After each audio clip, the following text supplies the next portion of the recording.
Thank you, Holly. Welcome, everyone. I am Hillary Hedges-Rayport, and this is the regular monthly meeting of the Nantucket Historical Commission. We're meeting obviously by Zoom. The meeting is being recorded, so please be careful and be aware that anything on your screen, such as your dog, Susan, or it could be visible for everyone to see. I just want to go around the room and make sure that everybody is here and can hear me. So I'll start with the commissioners. Clement. Yes, I hear you, and I'm here. Thank you. Hi. Angus McLeod. Here. Thank you. Tom Montgomery. Oh, you're muted, but I assume you can hear me.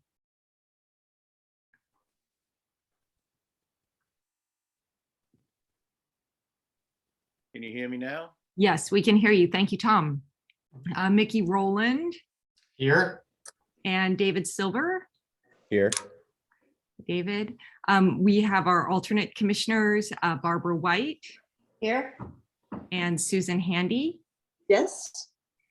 And we have our town preservation planner, Holly Bacchus. Present. Thank you, Holly. And we also are joined by HDC Administrator Kadeem McCarthy. Hello, everyone. Present. Thank you. And also Town Real Estate Coordinator, Ken Beaugrand. Good morning. Good morning, Ken. Okay, so the first thing on our agenda is public comment. Is there anyone here for public comment to items not on our agenda?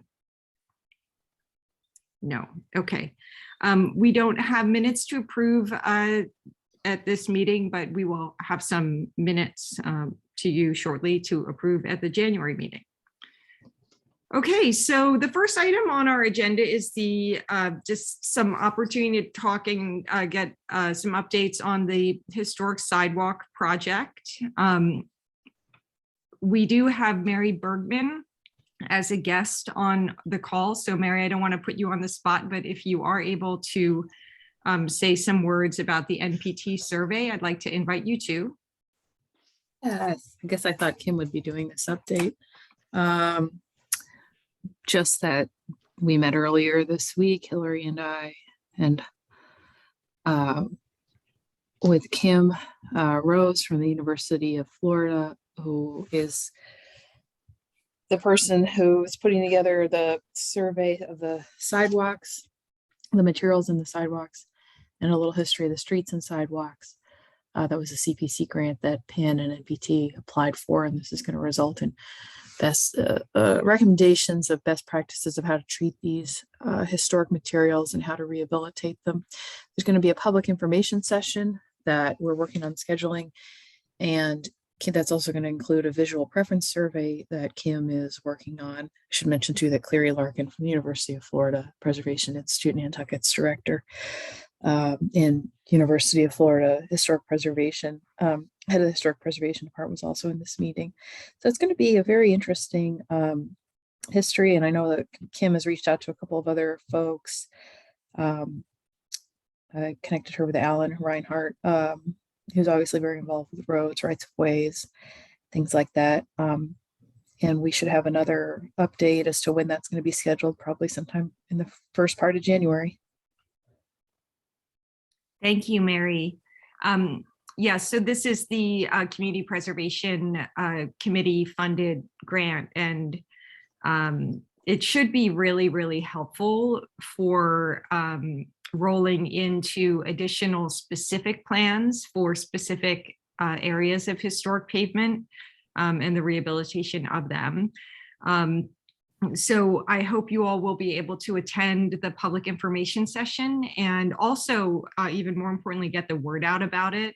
We're part of the work that Kim is doing is looking into how to raise awareness, because we'd really like as many people to come, both for the education, but also the feedback. It does relate to work that we hope will eventually happen on our most significant historic sidewalk up Main Street.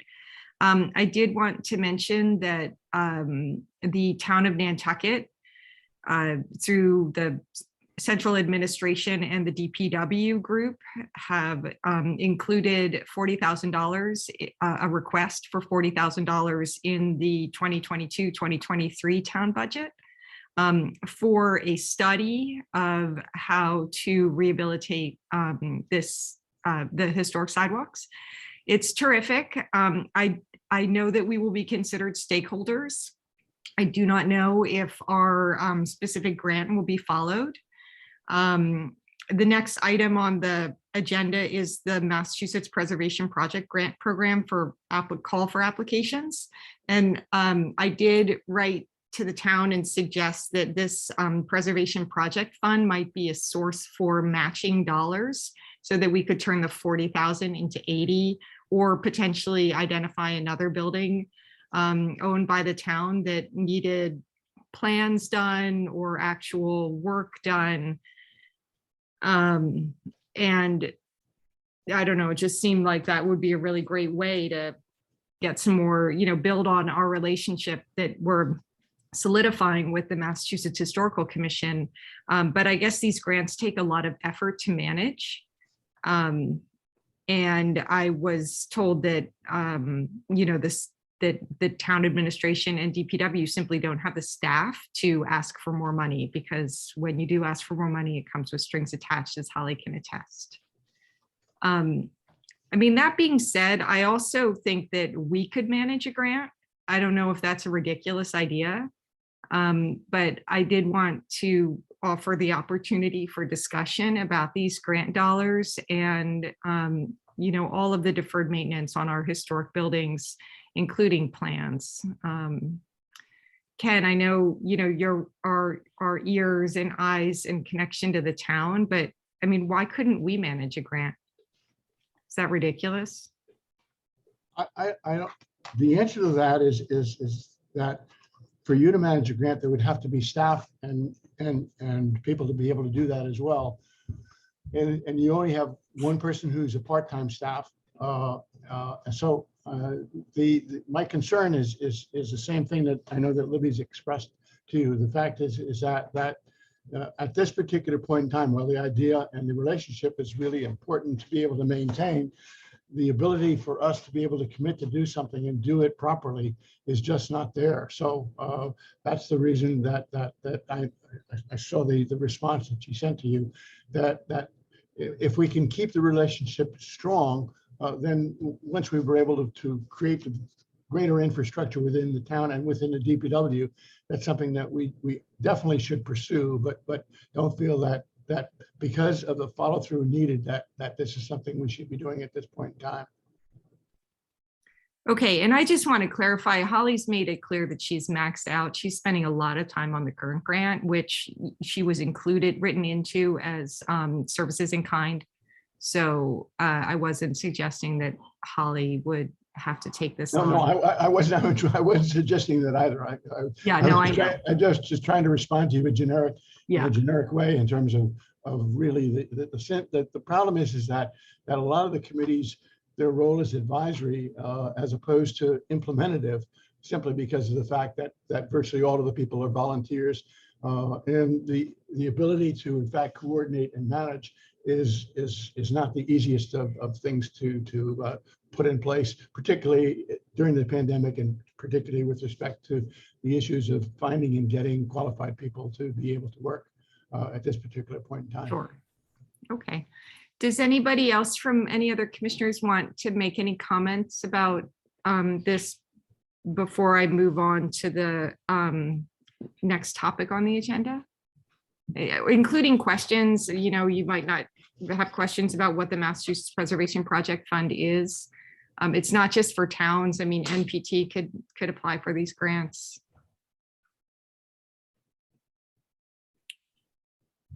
Hillary, I think it's an interesting concept, the idea of us managing a grant, but do we know what the scope of that would be? And is that something that we could realistically take on? Well, the town seems to think the answer is no. I obviously think the answer is yes, but then again, there's a lot I don't know. So I have to respect, we all have to respect that the town doesn't want to do it. And I think what Ken said is maybe over be the opportunity for that. So if we get the grant and the town handles it rather than us, what is our concern there? Well, the town doesn't want to apply for a grant right now. It's not even want, it's just they can't. I mean, it So the does. Somebody downside is has that to- it just wouldn't happen.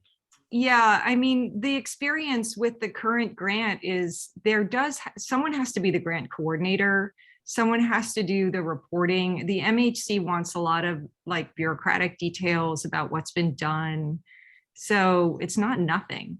And, there are historical commissions that don't have any staff at all. It might be interesting.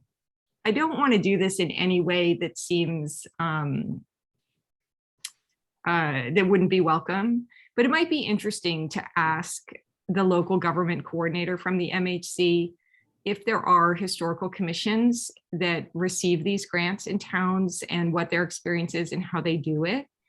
And, the answer might be like, no, it just doesn't happen. Only the bigger towns with lots of staff get these grants. And that could be educational.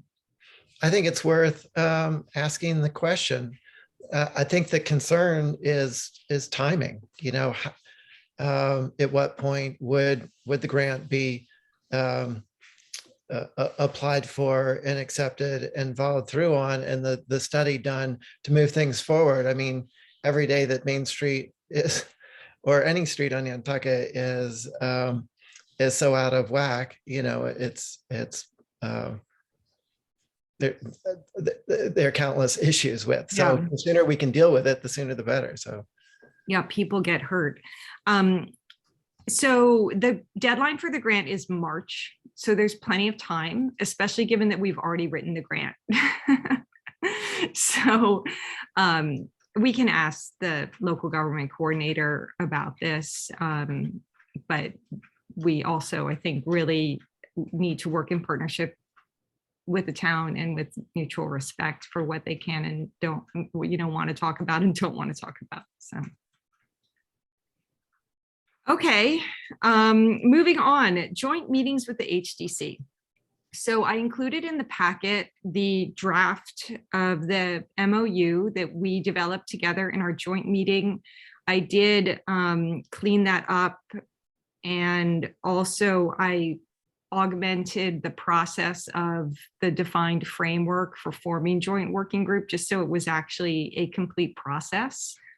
There are just a lot of details when you have a process to make a joint working group. And I took the liberty of, making some suggestions about what that complete process would be.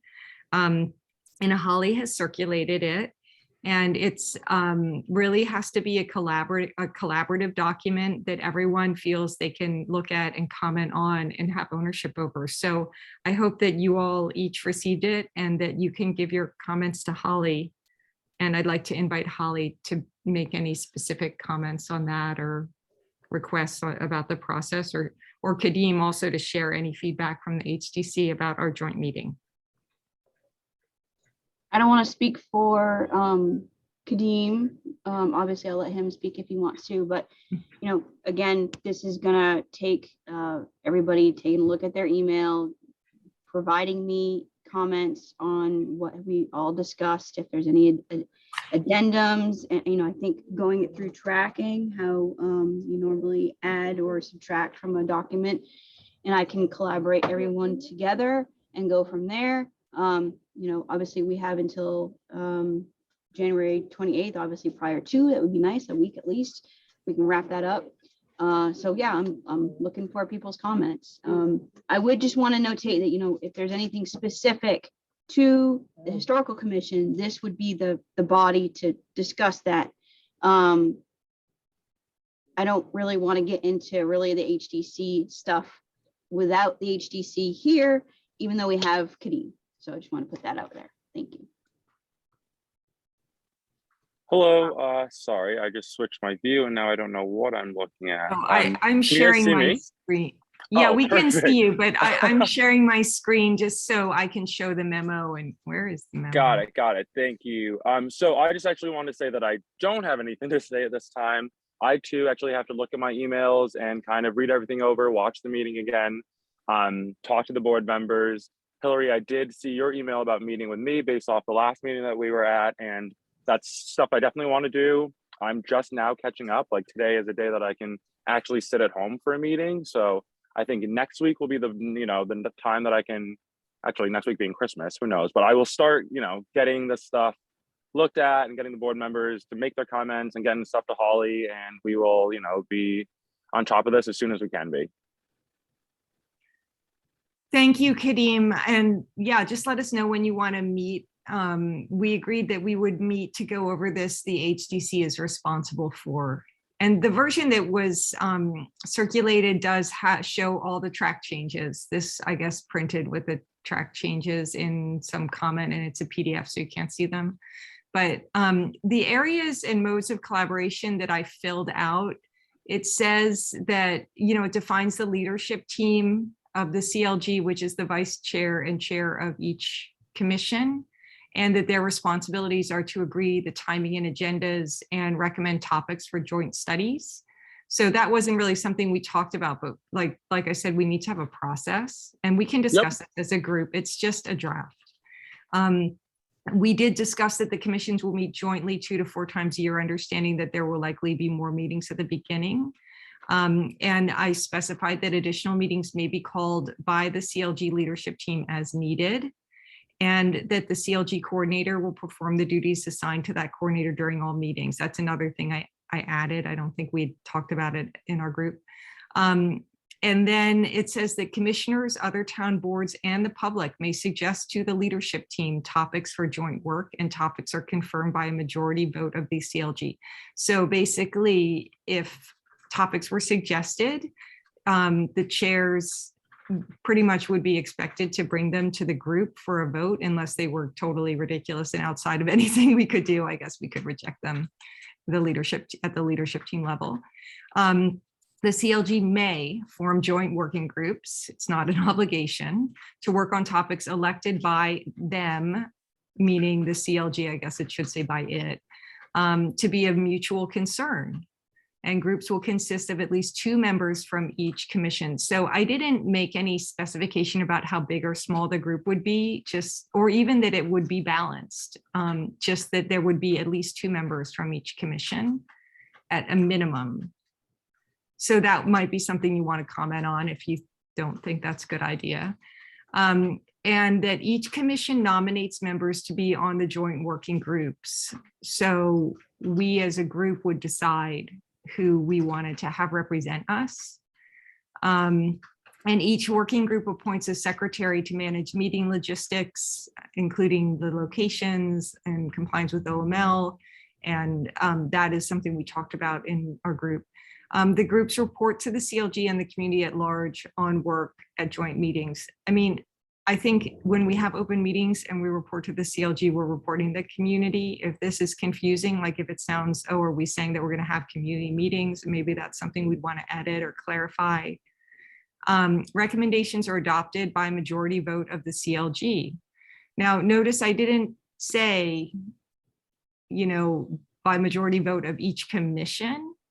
And it's really us working together to decide in total what we think is important. So that might be something people have different feelings about.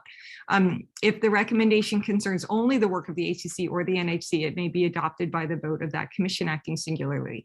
So this ensures that our commission outnumbers the HDC. So we couldn't vote to force them to do something because that they have purview to decide. I just thought that was important to clarify.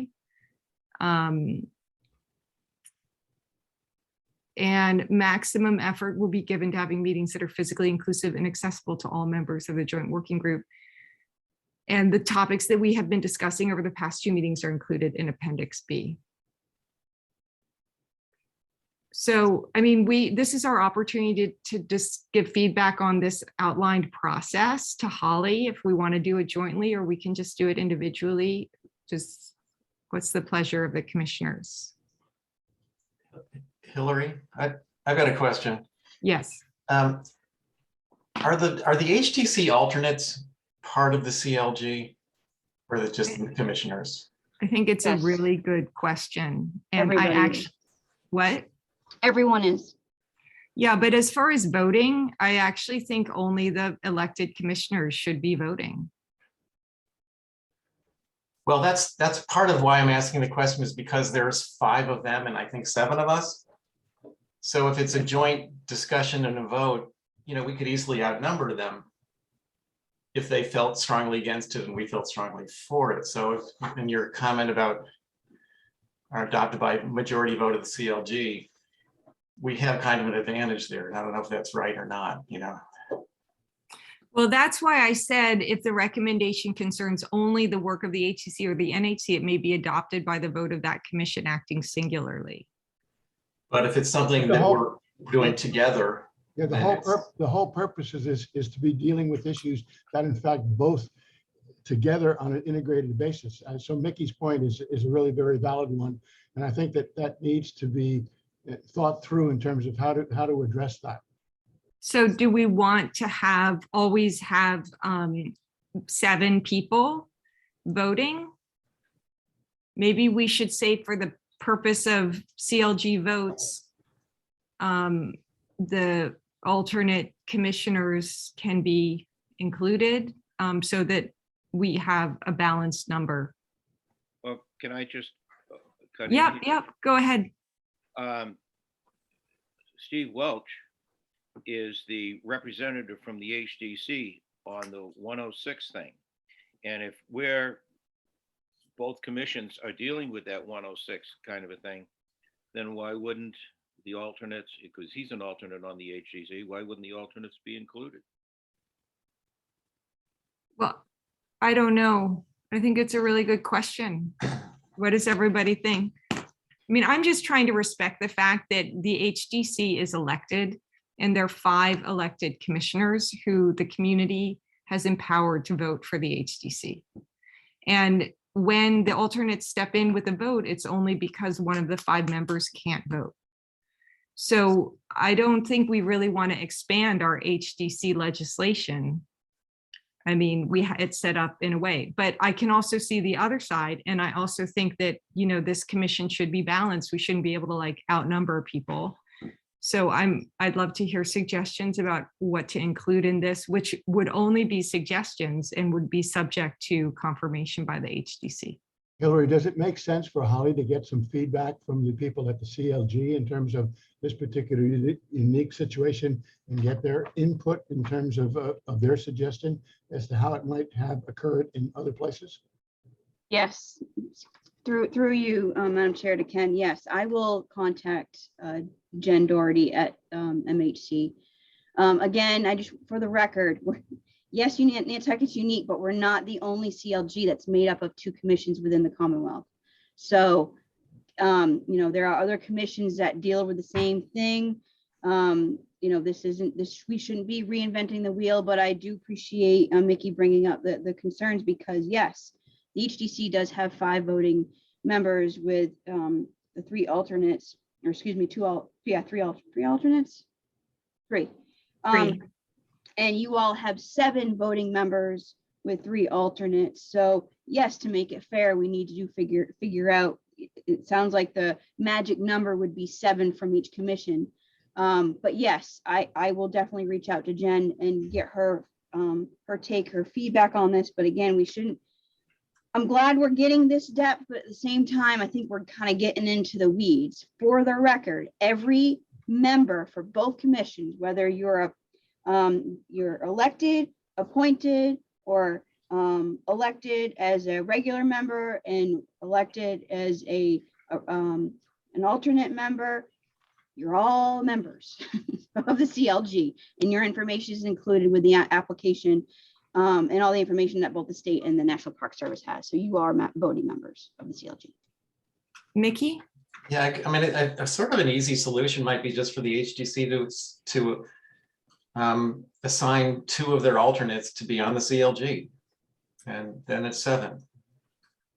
No, but for the record, they are, all alternates are. I think it would be for the voting aspects, just like how if you watch an HDC meeting, if there can be an alternate who's sitting on an application to sit there and listen and vote, but might not be brought in to vote because there's already a majority of the elected members. So they're still going to have a role, but they may not vote on a particular, whatever the case is before the CLG, if that makes any sense. Again, all of this is going to be clarified too with our town admin. I have a suggestion, keeping in mind what Holly just said and Mickey's point about 5 to 7. I mean, all of this is about us working on the same objective. So, I mean, I think we're all going to be voting similarly, but where there is a split, I think that whatever the maximum votes the HDC can have is the maximum that the NHC can have. So if it's 5 for the HDC, then it's 5 for us. If it's 7 for the HDC, it's 7 for us. But just as like point of everything that was just reviewed, I wanted to say that I didn't write Holly to edit any of it because it all made sense to me.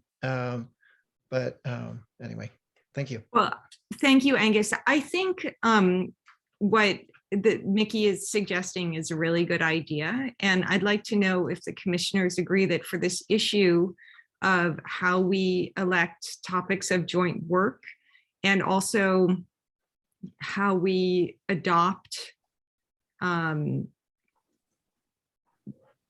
anytime there's a vote, that there are 2 of the alternates are designated as voting members of the CLG. Everyone is a member of the CLG. 2 are voting members. The HDC can decide, whatever their protocol is for which 2, and then we have 7.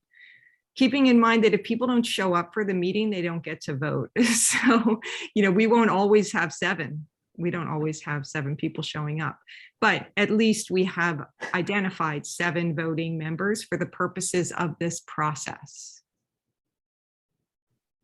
I was going to ask a technical question. Is there a quorum designated for this particular group when it votes?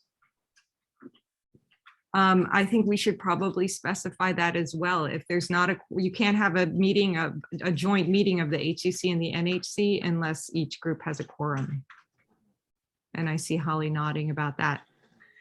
So can I just go around and so I'm going to propose that we submit feedback to Holly about this process, that it's specified that each commission has 7 voting members whenever there's a vote that needs to be taken. And in the case of the NHC, it's the 7 regular members. And in the case of the HDC, it's the 5 plus 2.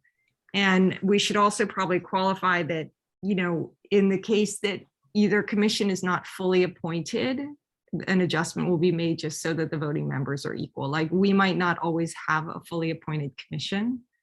I mean, there's a lot of interest in the NHC now, but there won't necessarily always be. So I just would like it to be equal. So Angus, is that acceptable to you, or do you have any comment? No, that makes sense.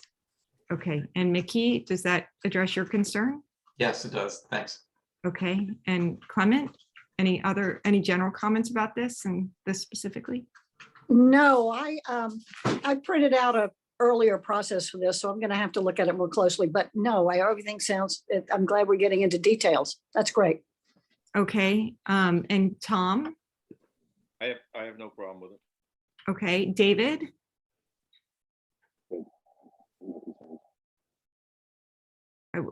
We can't really hear you, but I think you said it's okay. Yes, everything's. Oh, okay, great.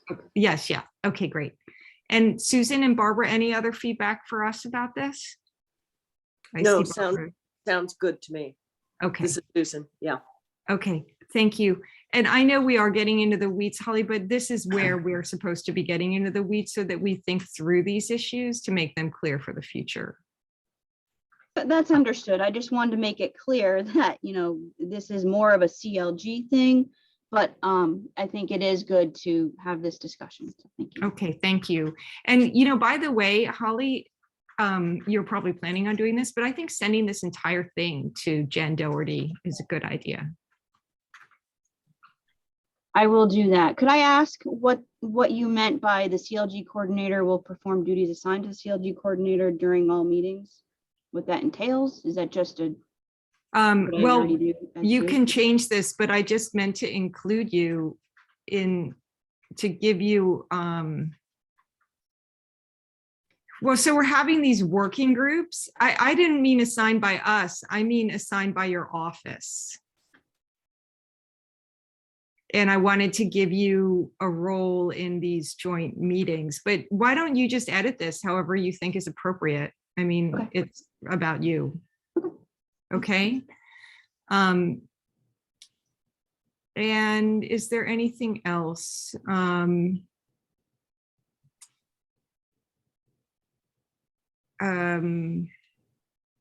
don't really think there's.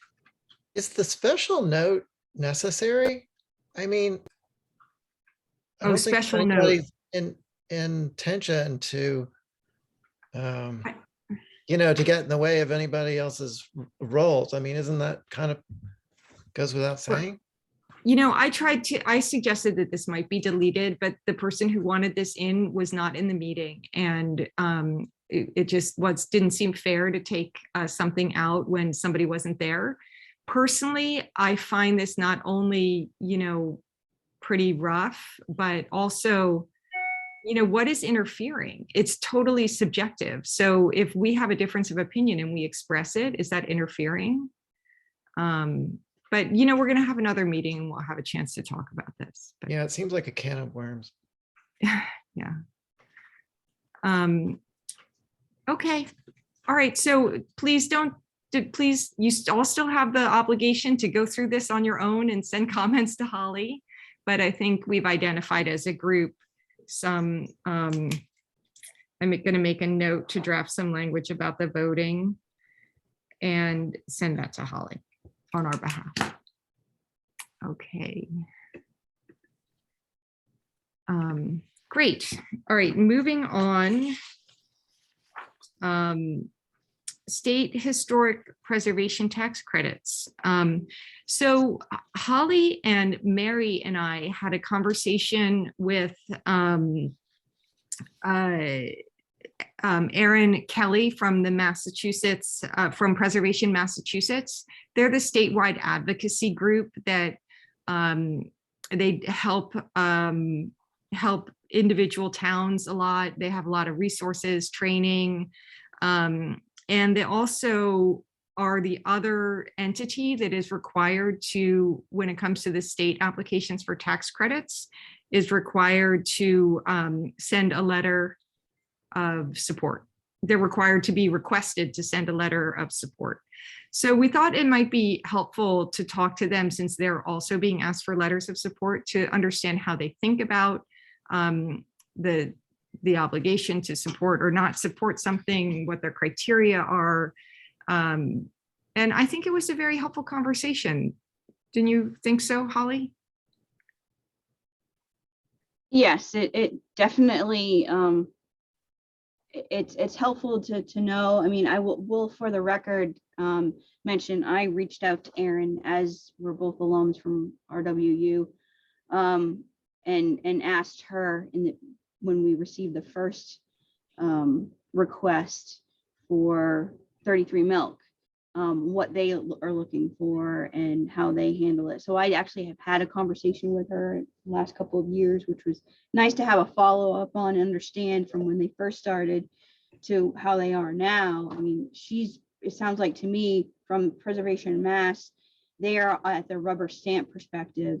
And more or less, they're not looking into the weeds of these applications. So just want to mention that for the rest of the commissioners. But it was good. Thank you, Holly. So Erin shared a little bit more about how they manage, because they get like 100 of these requests at every deadline, which is January 15th, April 30th, and August 31st.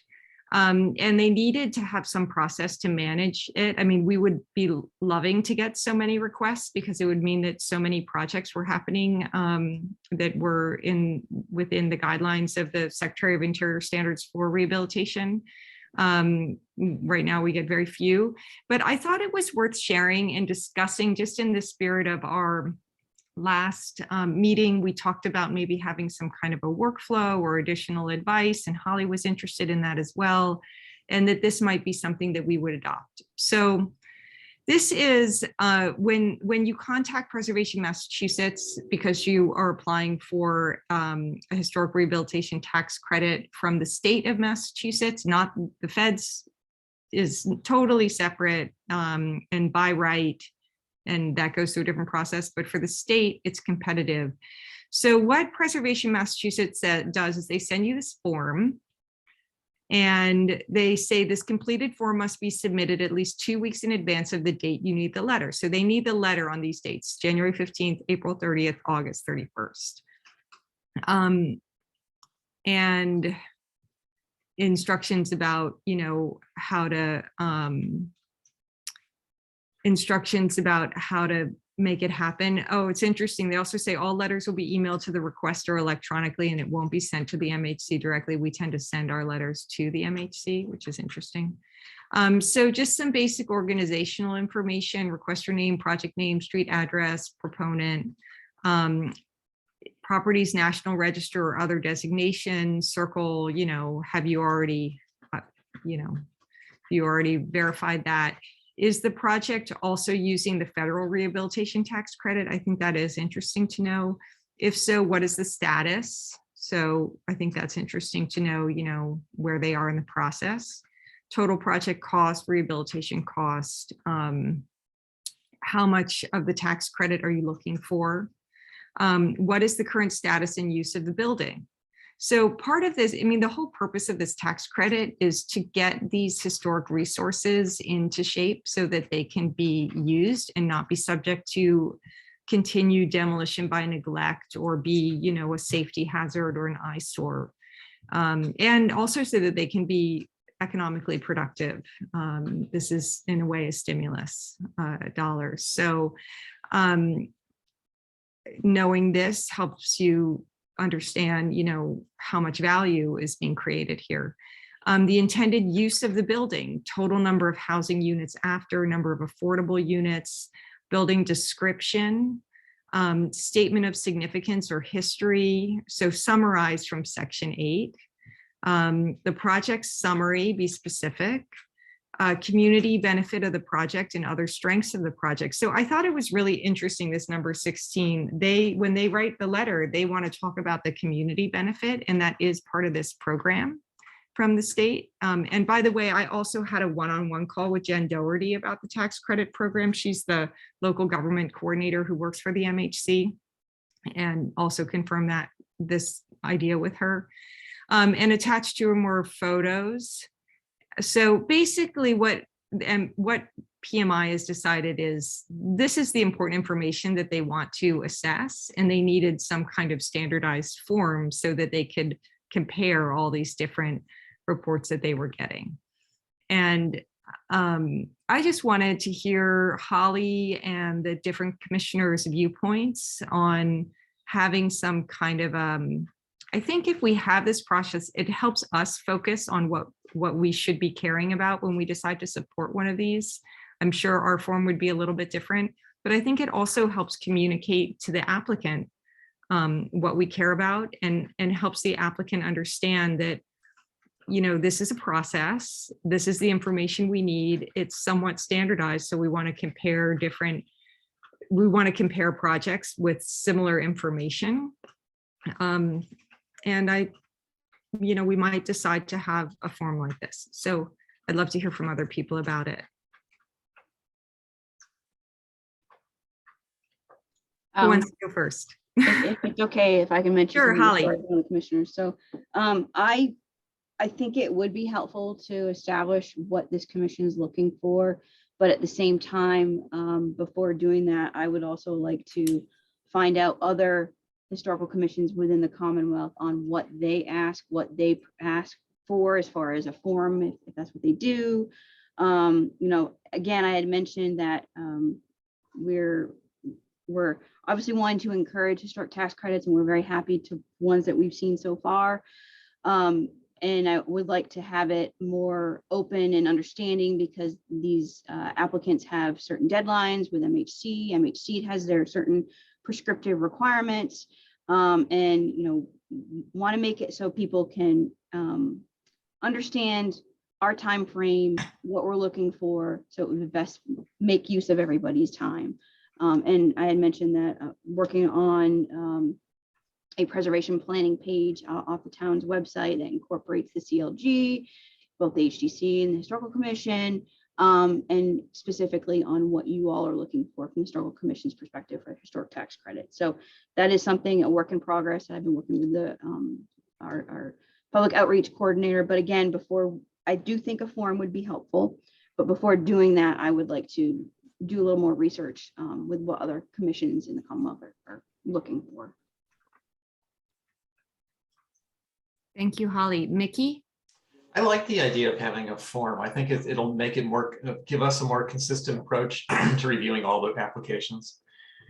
And, in fairness to the applicants, we'll be judging them in a similar fashion. So I think that's something that'll help us.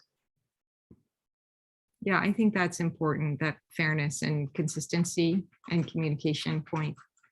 Other commissioners have comments on this?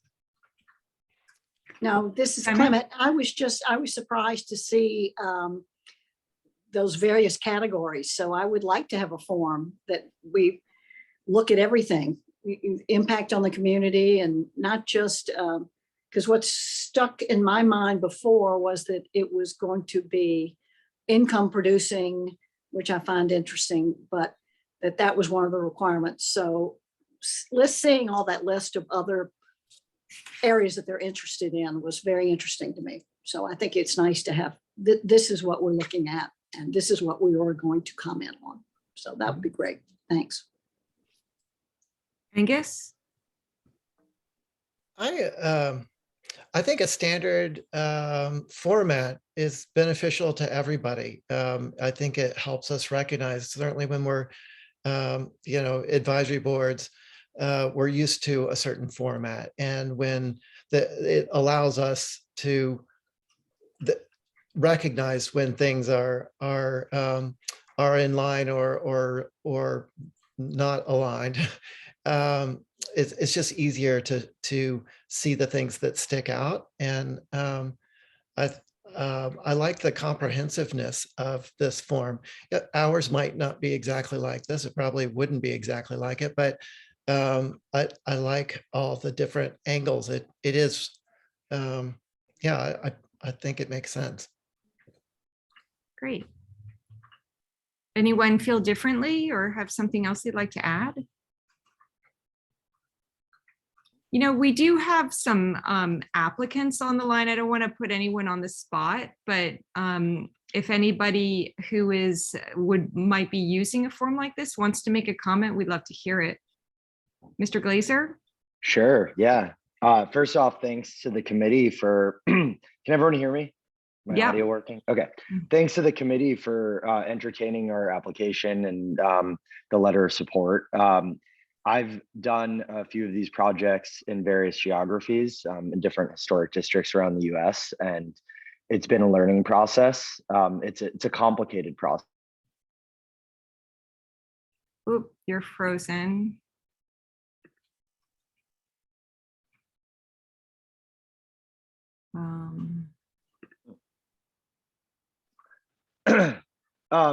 You're back. Can you hear my audio now? Okay. Yes. Yeah. Okay. Sorry about that. I was just saying that this is a process that has been just in different it's by nature a time-consuming process. It can be expensive, but it's also a beneficial, has a beneficial outcome both for applicants and for these historic assets in these geographies. So it's great. And I have been a huge fan of trying to promote this on Nantucket. I know that there has been very little, very few projects to date. And I'm thrilled that that other applicants are now considering doing this and moving forward. What I will say, I'll just say one thing, which is that the more support we can get from local commissions, the better. This particular part of the process doesn't exist in any of the other geographies with the committee plugging in a letter of support for the state credits. I think it's great that this is a part of it in Nantucket, and with that, just having this be kind of a constructive committee that's able to really help these applicants succeed, I think will lead to more applicants getting involved in this process. So yeah, thank you. Thank you, Mr. Glazer. And do you like the idea as an applicant of having this form, or if you received a form like this and you were told, this is what you have to fill out, would you find that to be burdensome? Not at all, not burdensome, because all this information is already part of the application. So it's really just a extraction from the application. And oftentimes the preservation consultants like Epsilon, and they do a lot of, Erin from Epsilon does this all the time in different communities in Massachusetts and elsewhere. They already populate all this information for the application. So, Erin, you can probably speak to it more, but this is all stuff that is already part of that, correct? Yes, that's right. Hello, commissioners. Erin Doherty with Epsilon. And yeah, I would agree with a lot of what Frank has already said. Here at Epsilon, we prepare hundreds of tax credit applications each year to submit to the Massachusetts Historical Commission. We do fill out this form that you shared from Preservation Massachusetts for every project that we need to request a letter of support for, so we're very familiar with it. As Frank said, a lot of this information all of the information is drawn from the tax credit applications that we prepare. So it's certainly not a burden to put these requests together. Just as a point of comparison with another local historical commission that might be helpful, the Boston Landmarks Commission utilizes the exact same form as Preservation Massachusetts. We actually fill out that form and send it to both organizations for those projects that are located in Boston. I think the Boston Landmarks Commission could speak to how well it works for them, but it seems to be a good way of getting the essential information about projects submitted to the local commissions for their review.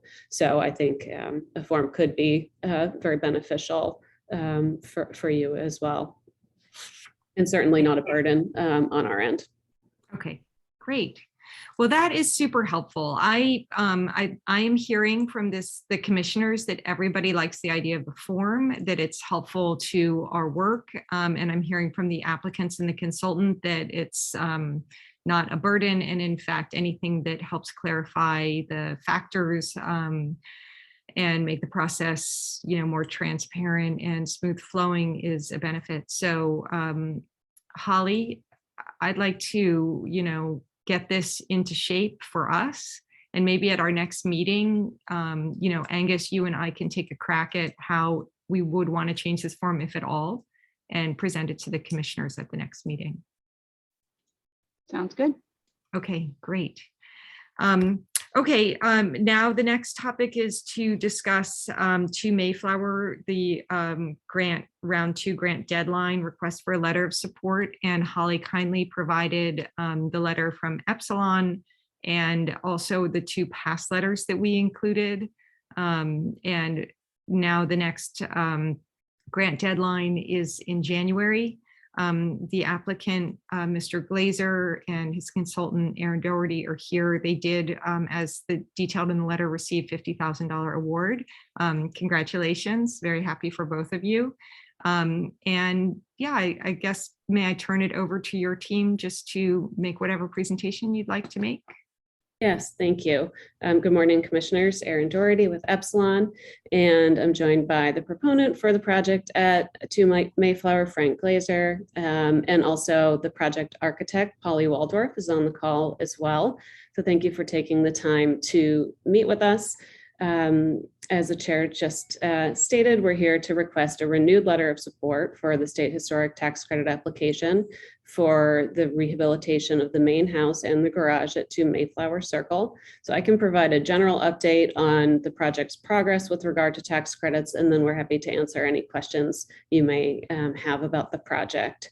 So as the chair mentioned, the project first applied for state historic tax credits back in April of 2021. And as a result of that first application, received an initial $50,000 allocation of credits. Those came in August of this year. So that gives you a sense of the timeline that this can take.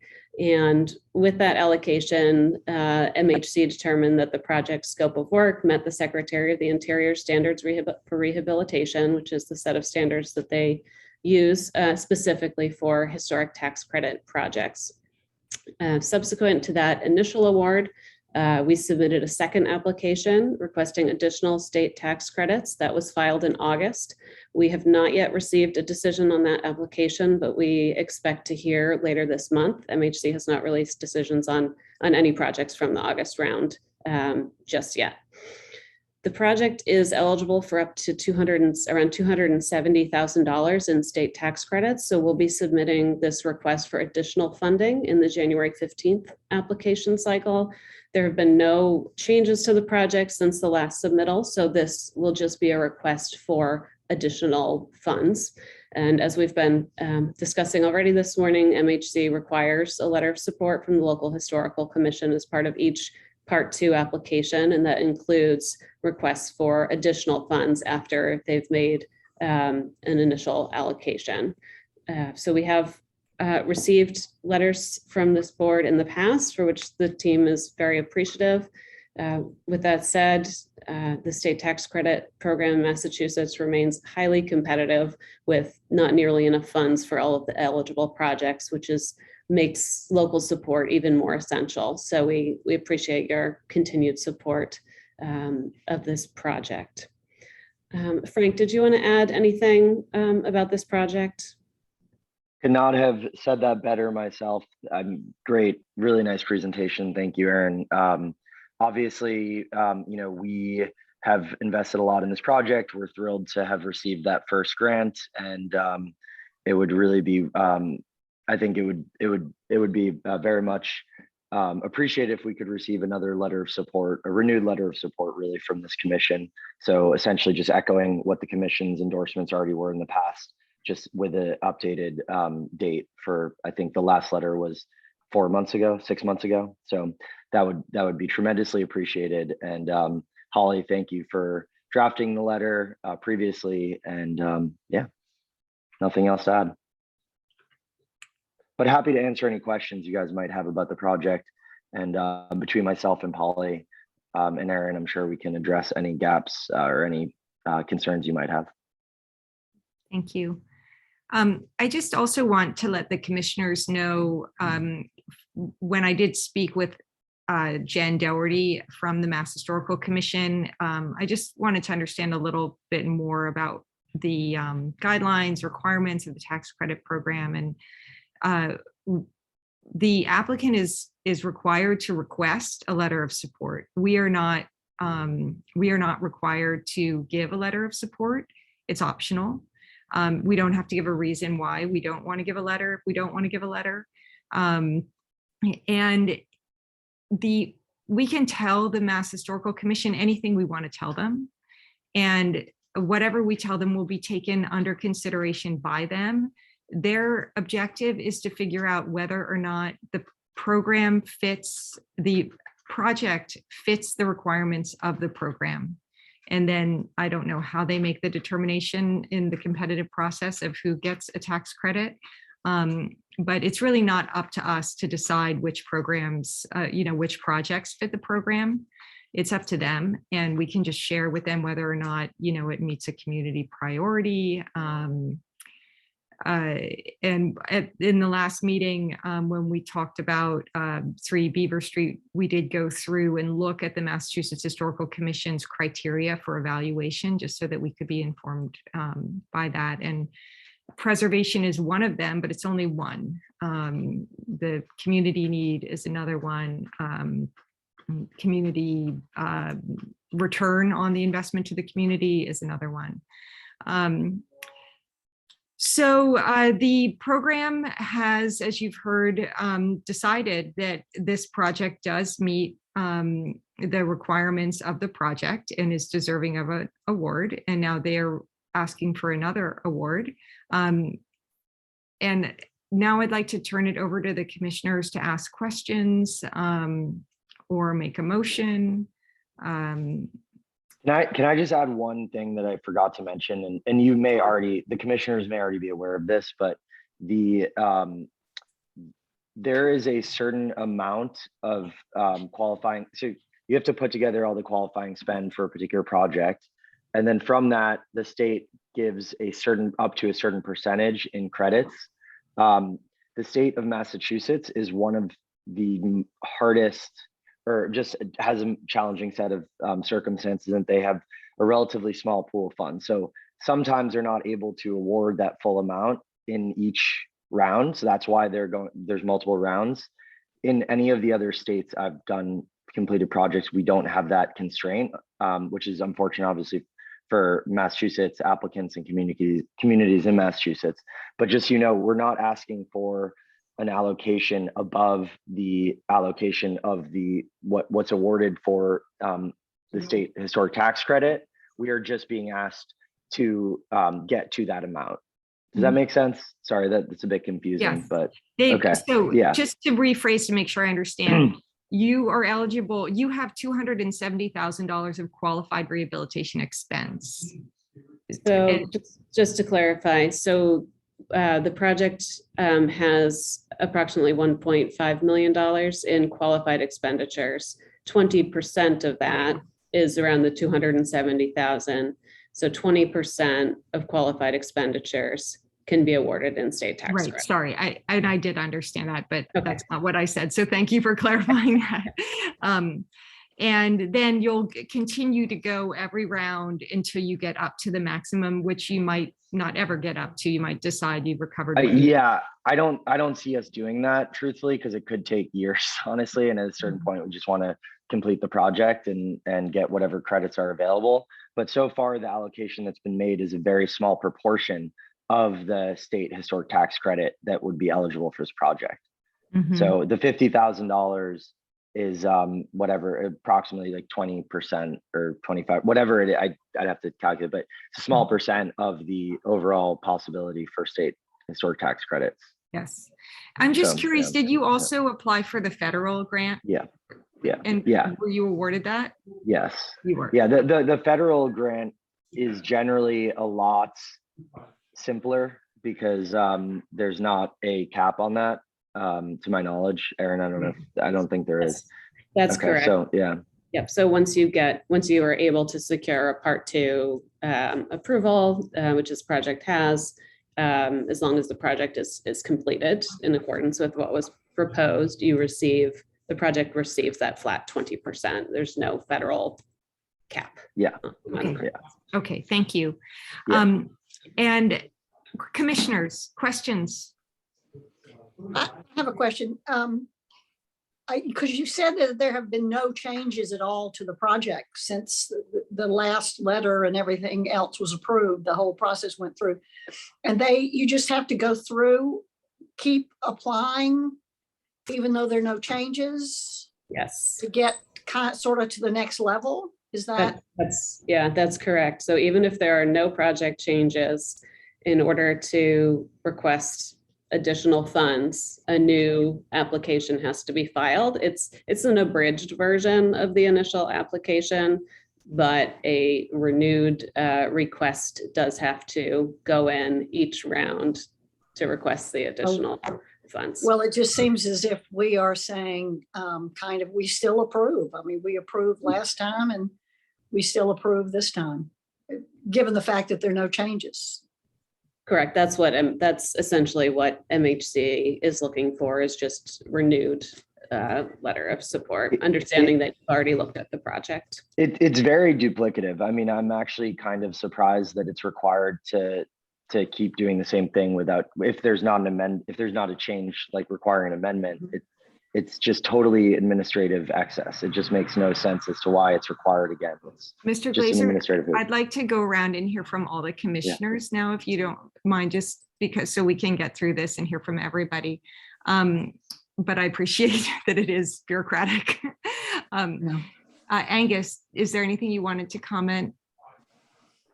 Well, I mean, we had concerns about this application when we were originally considering it and writing our letter of support as far as the character defining elements.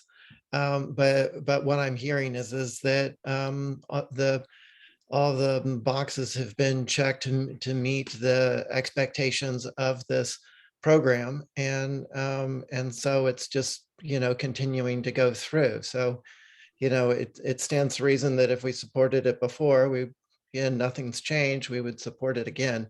I think until those things are addressed, that's always going to be something in my mind about this application. But yeah, I mean, it seems like the course has been set.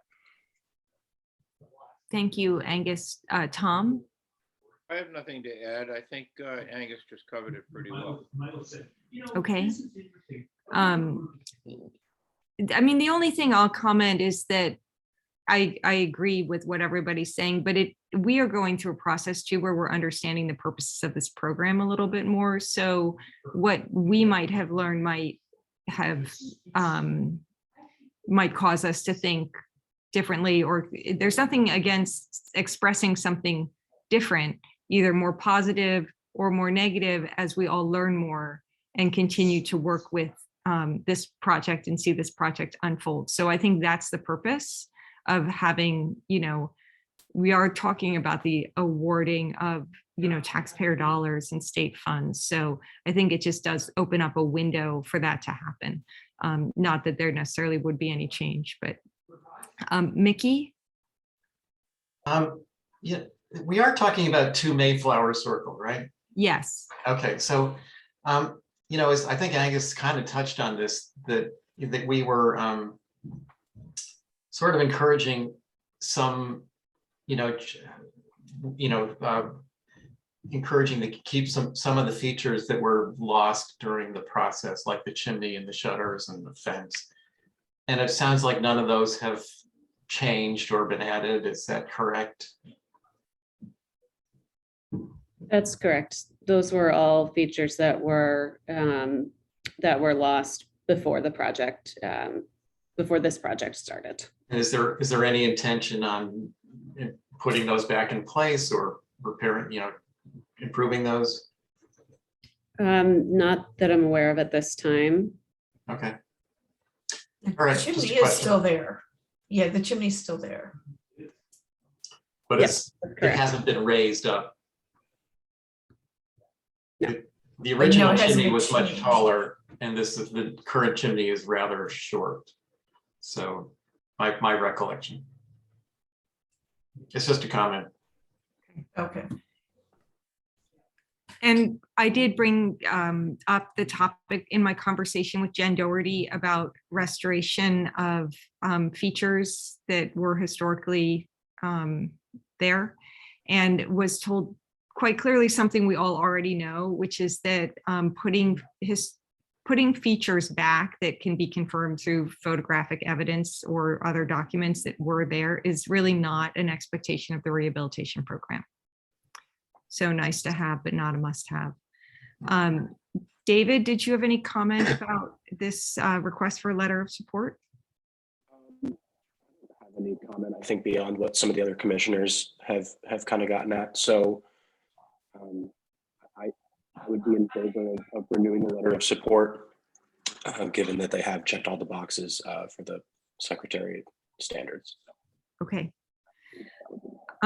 Thank you. So I agree with this. I guess my comment specifically about this project is that we are really hoping to see these tax credit used to encourage the development of year-round rental housing, because that is a community goal, to have year-round rental housing, especially for these smaller properties that are more affordable. And that developing seasonal rental housing is not a community priority right now. So I think when we first supported this project, we were really looking at it purely on the merits of preservation and the quality of preservation, and our letters focused on preservation. But I think as our knowledge has expanded and we've educated ourselves more about the tax credit program, and as we can see from the form that PMI uses, the community objectives are a big part of it. And I also confirmed with Jen Doherty that, you know, we should be referencing our master plan and our select board strategic plan, and how this projects that are asking for tax credits may or may not fit into that. So we could reiterate our support, and it would be up to us to decide whether or not we want to add any kind of an opinion about the project's fit with our community plans. Does anybody have a comment, including the applicant, have a comment about that? My understanding is that the property is being used for short-term rental. But I don't want to assume that. I just wanted to ask. Yes, that's correct. Okay. We would definitely take under advisement any recommendations that the committee has. Well, the community has, Nantucket has a massive affordable housing crisis. Sorry, I did say the committee, but the community as well, but yeah. Yeah. I think our committee wants to use this opportunity to express in our letters of support whether or not the project furthers a community objective. So I would say that I think that Angus and Holly and I, what we've done in the past is that we've taken, asked for a motion and taken the intentions of the commission. And then after the meeting, Angus and I have drafted a letter consulting with Holly, and we've submitted that. And I think that we should basically restate the support for this project, because what you are doing is consistent with the standards for rehabilitation. I think we can drop the comments about restoring the features, because that's obviously not a requirement of the program and not going to happen. Although people might disagree with me, but that we should also comment that the project would be more consistent with community guidelines if it were available for year-round housing, which might happen at some point. And I wondered what people thought about that. Angus, I see you're unmuted. I'm happy to make a motion just to do that. It's to write a letter of support with any comments that we may want to add about community objectives and how this project does or doesn't address those. Okay, is there a second for that? I'll second the Clement? motion. Oh, David seconded. Clement, did you want to comment? No, I just wanted to second, but Okay. that's fine. Okay, I'll so agree with Angus's motion. okay, so the motion is that we would reiterate our support, take away the comment about restoration of historic features, and add a comment about community goals. And Clement, you said you were a yes, right? Yes. Okay, Tom, Yes. Mickey, Yes. David, Yes. Angus, Yes. and I'm also a yes. Okay, thank you very much, Erin and Frank and Polly. Thank you for your time. Here. Thank you. Bye. Bye-bye. Thank you. Bye. We'll get you your letter in time. Thank you. Thank you. Okay, So the next thing on our agenda is an update on the island-wide survey of historic resources. We had a kickoff meeting with the Public Archaeology Lab, our consultant, and our designated team, which is steering the project, which is Barbara and Tom Montgomery and Betsy Tyler, met, and sorry, I was there too, met with our two consultants, Ginny. I should say that Ginny's name is Ginny Hedges Adams, and we discovered that she is in fact a long lost cousin of mine. Hailing deep back in the family tree from Hedgesville, West Virginia. Anyways, it was quite amazing. So my cousin and her associate are leading the project, and we had a time to talk over at Plus about our objectives for the survey. And then Holly got to spend the day with these two wonderful people. So Holly, would you like to tell us about how it went? I actually really didn't spend much time with them after we had our kickoff, but they were Oh, I very thought you were going on the appreciative. tour. No, No, I didn't go with them, but I have provided them additional information. They've been on their own, and then at the end of the day, emailing me with questions on certain things. And they're supposed to be providing you and I a report of their visit. They're actually going to be, they're here on island still. Oh no, excuse me, no, they left last night. Today's Friday, right? They left yesterday at 5:30. But we'll be receiving a report on all the different things. I think it was very helpful for them to hear from us and really get to see the island and take in the fact that, you know, Nantucket wasn't developed as a planned development, so to speak, where you see a lot of other places. And so I think they had to really understand the development, I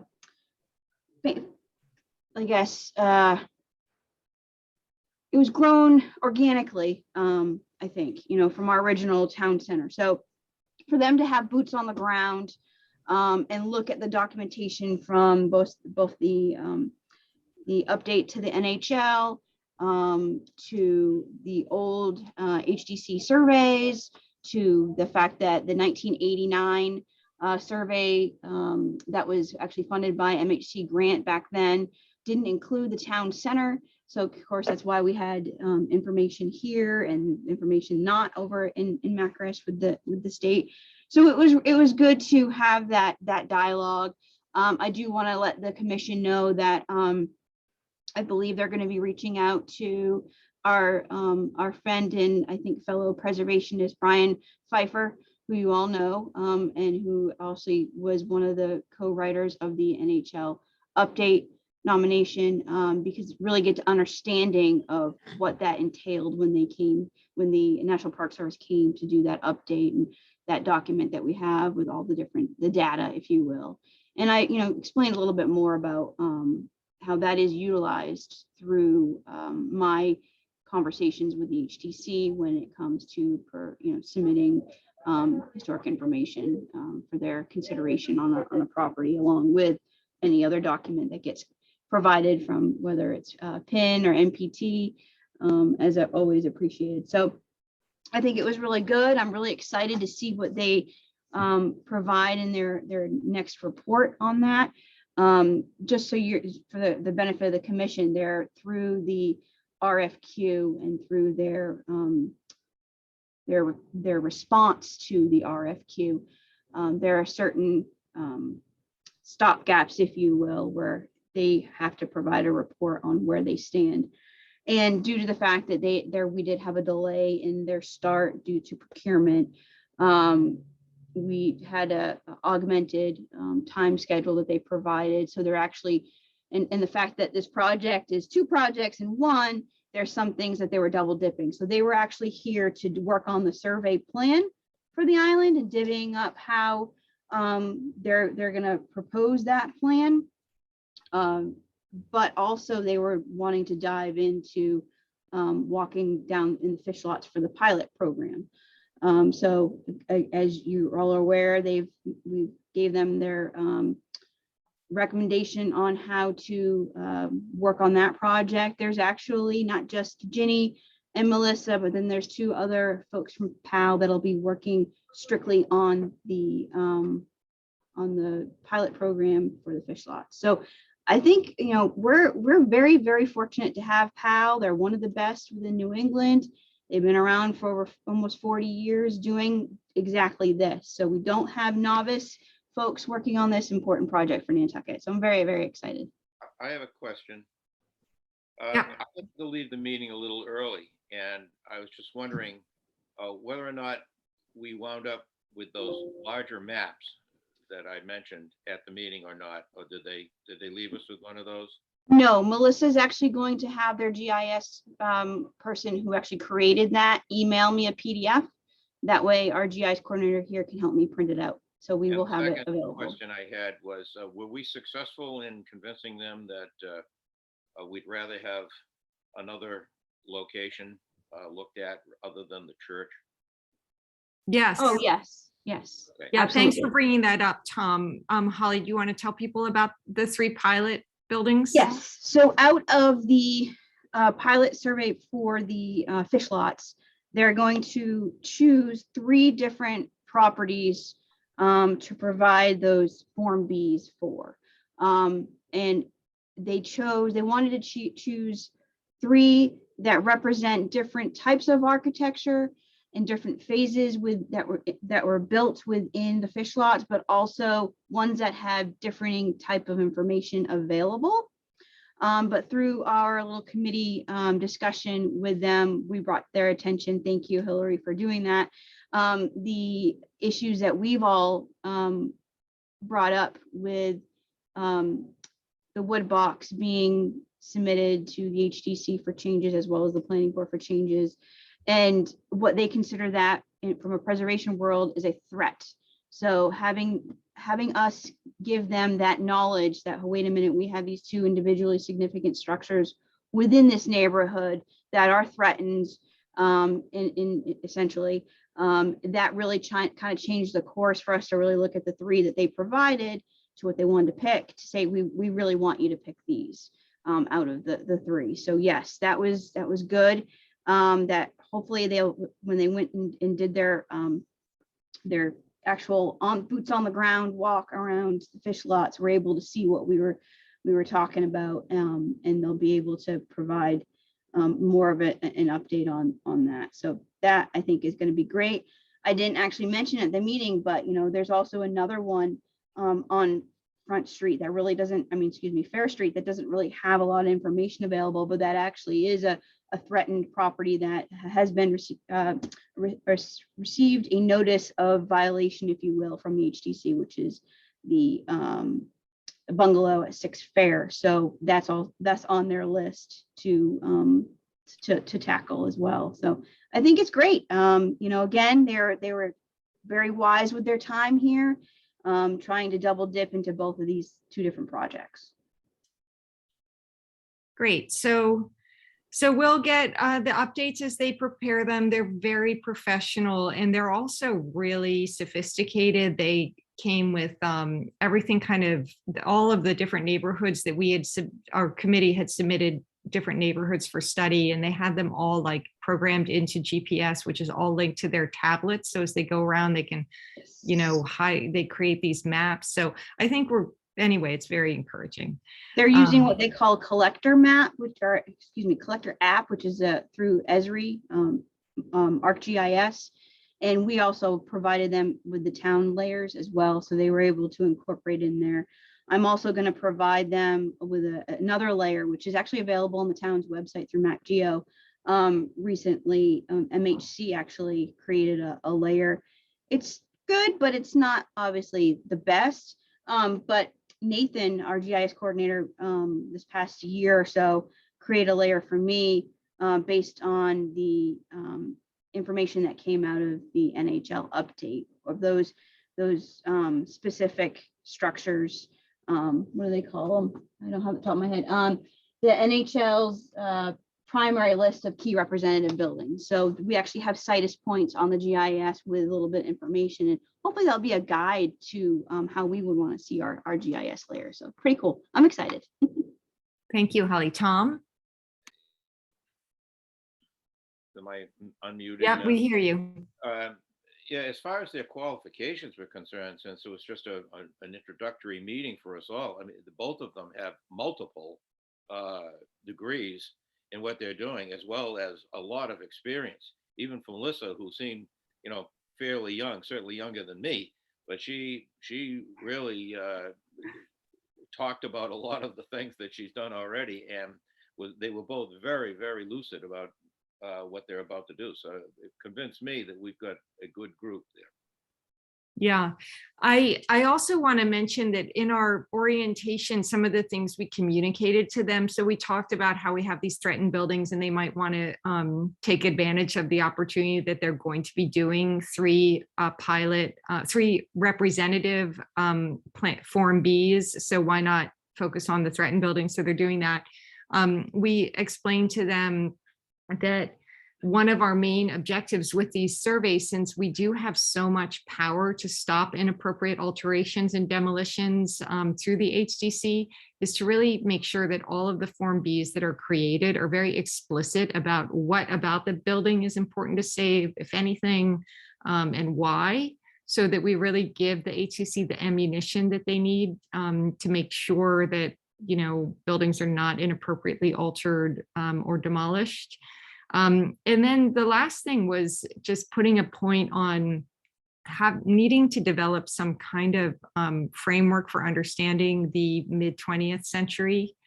I would say the period from 1940 to 1975, so that when these applications come up to, demolish a simple 1.5-story cape that was built in 1955 or 1960, there's actually like a well-grounded perspective on culturally if this building is or isn't important and why it's really protected under our Historic District Act. And that was really a gap and an area for all of us on the island in all kinds of groups to expand our understanding. So I'm really hoping that they focus on our NHL document, but expand it in ways so that everybody can say, we had this 20th century thing happen on Nantucket that was called a preservation movement, and the following types of buildings came out of it. And it's quite interesting. We've also brought up the Robert Venturi homes out on Pocomo Point, which are individually significant nationally for the postmodern movement, but their connection to Nantucket's historic district is, I think, quite murky. So could they help us understand what position should be taken on some of these modernist masterpieces? They suggested that we might want to connect with the Cape Cod mid-century modern group, and she had a very close friend there, and you sit on the board. So that might be some education, or if we wanted to invite somebody as a guest to our meeting to talk to us about that, they can help us with that. So I think that's pretty much. Did I miss anything, Barbara or Tom? No, that was great. I was so impressed. I learned so much. It was a very good meeting. Great. Okay, so to be continued. The next item on our agenda is to look through the WPI projects, but we do have Val Oliver and her team here who wanted to make some comments on Mayflower Wind. So just out of respect to Val's time, I wondered, Val, would you like us to accelerate this topic if that works for everybody? Hold on, I'm trying to unmute. Yeah, that'd be great. Thank you. Okay, sure. Does anybody have a problem with taking the last item on our agenda at this point in time? No. Okay, thank you. So I just want to make sure that we are discharging our duties correctly as the consulting party under the Section 106 review process for Mayflower Wind. We do have our representative named as Tom Montgomery. I want to share my screen.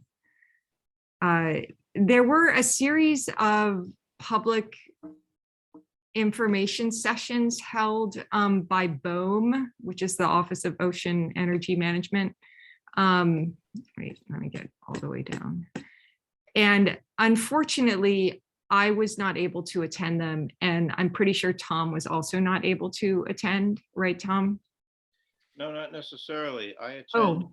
two. Oh, and good. Since then, I've received over the months notifications from them that they were going to have further meetings, only at the 11th hour they were canceled. Oh, okay. Well, this is what their website says. So we're talking about Mayflower Wind, which is not Vineyard Wind. And it says schedule for the decision-making process. After the draft EIS, I don't know what that means, is completed. Environmental impact statement. Okay, thank you, Val. BOEM will publish a notice of availability and request public comments on the draft EIS. BOEM currently expects to issue the notice for public comment in January. After the public comment period ends, BOEM will review and respond to comments received and will develop the final EIS. BOEM currently expects to make the final EIS available to the public in September. So I don't know how long the period is open, but we will be notified. A record of decision will be completed no sooner than 30 days after the final EIS. Okay, this project is a covered project under Section 41 of the Fixing America's Surface Transportation Act.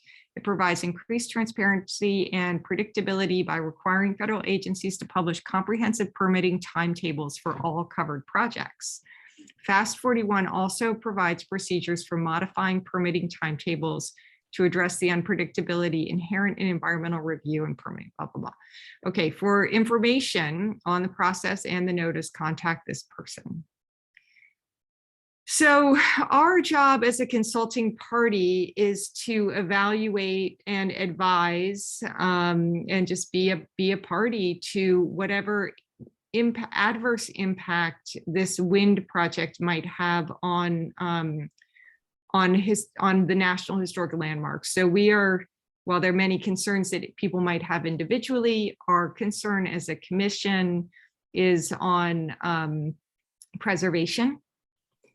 And, you know, I just wanted to put this on this agenda because, you know, these things are going to be moving along, and we just have to make sure that we know what's going on and that we're thoughtful about it. And we have, you know, Val, who's on the HDC, but I think is here representing just herself, who also wanted to take the opportunity to talk to us about her opinions, because she's paying a lot of attention to this.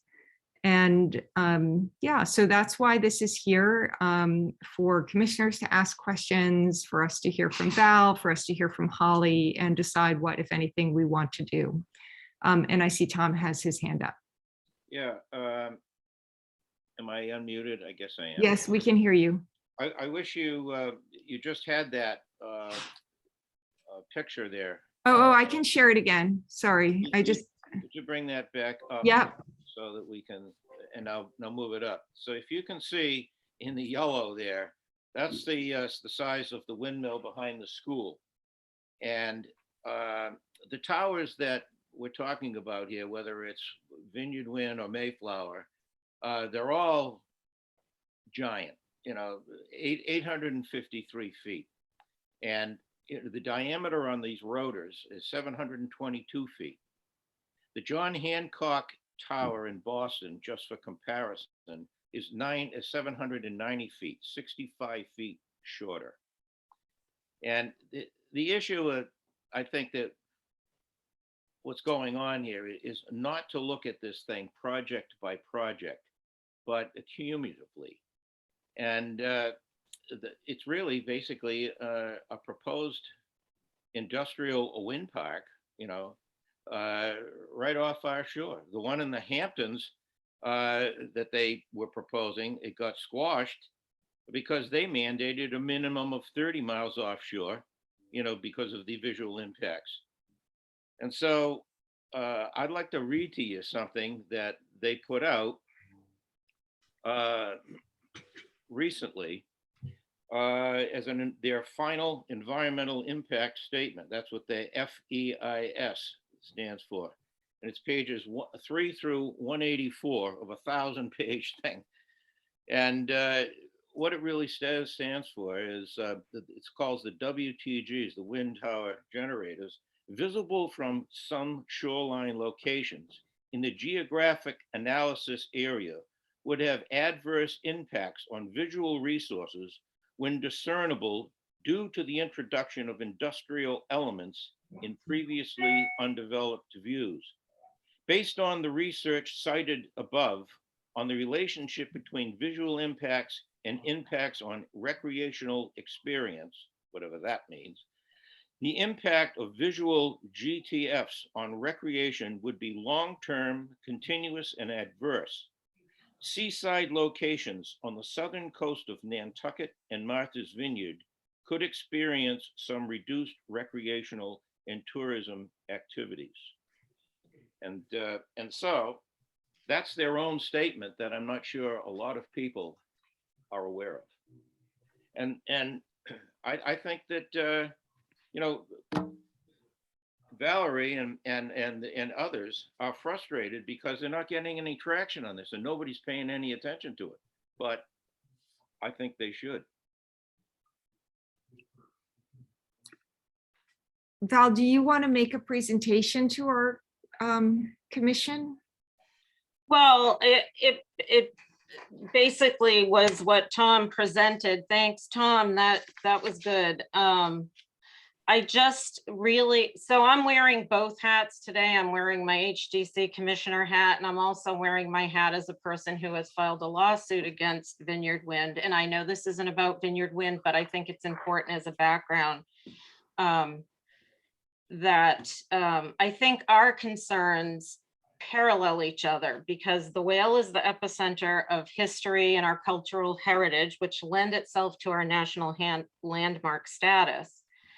And it's also the epicenter of my personal lawsuit with BOEM and NOAA that they didn't do due diligence and really provide us with any sort of data to back up any of the findings and presentations they made, which then went on to be approved.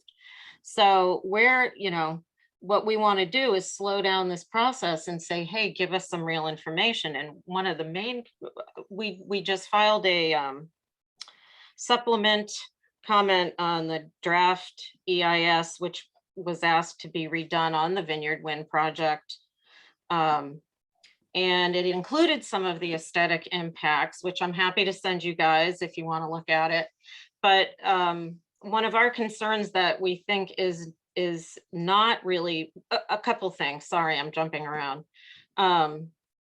Is that from the time they presented their visualizations to everybody interested, they doubled in size and those visualizations were never redone. So that is a concern to me. The other concern that we had was there's this focus on our tourism factor of our island, but there's nothing about everyday residents. And I think that our impact should be a concern to people as well. And again, that there was no analytical or evidence supporting any of the decisions they had to make. So fast forward, here we are talking about Mayflower Wind, and on the heels of Mayflower Wind, which actually came on an HDC agenda, is Sunrise Wind. Now, while that seems like it's far away, it's off of Long Island. I did provide, I think I sent to Tom and Hillary, a map showing some visual effects it would have on the south of the island. And so I think all of these need to be considered, whether it seems like they're near us or not. But my bigger concern really, in fact, is looking at these individually, as Tom said, is not optimal or really what we should do. It needs to be the collective of this whole vast conglomeration of industrial turbines. They're collectively bigger than the size of Rhode Island, side by side, right off our South Shore. There's a little map there showing you. I had included Beacon Wind at the end because I had read on the BOEM website that they are, have leased the area and are putting their stuff together, and they're as close as 20 miles from us. So these have blinking lights, and I know they have promised that there is some sort of lighting plan, that they'll only light when necessary, but that has in fact not really been developed yet. It's in process, but it hasn't been really tried anywhere. And what else did I want to tell you? I guess just I'd like some help perhaps in getting more input from the public. I feel like just everybody's so busy, or there's so much chaos in the world at large that no one's really paying attention. And I think it is important because once they're in, there's no turning back.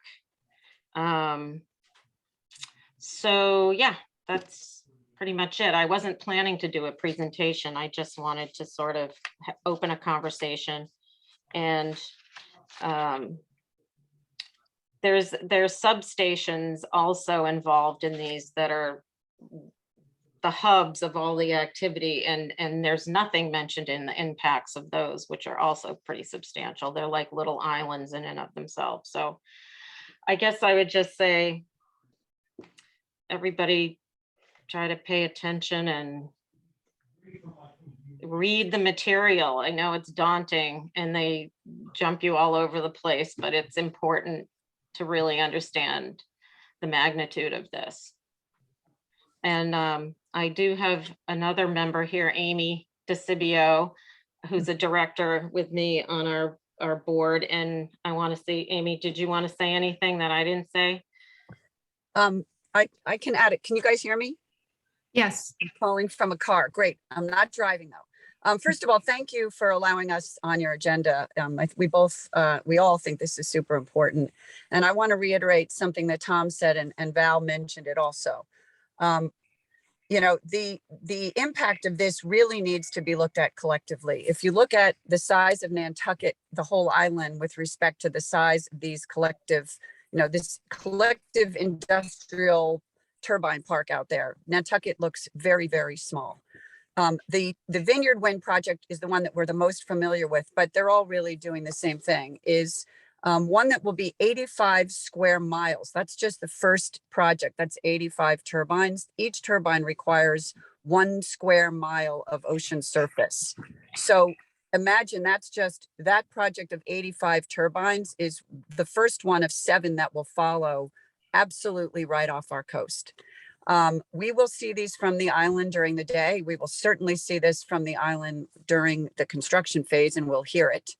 The lighting has been Val mentioned that briefly, is an important part of this. So they have claimed that they'll have technology that will just allow the lights to go on when the aircraft goes overhead. But we would argue that they'll have to have lighting on all the time. That's a area that's heavily traveled by vessels as well, all kinds of craft out on the water.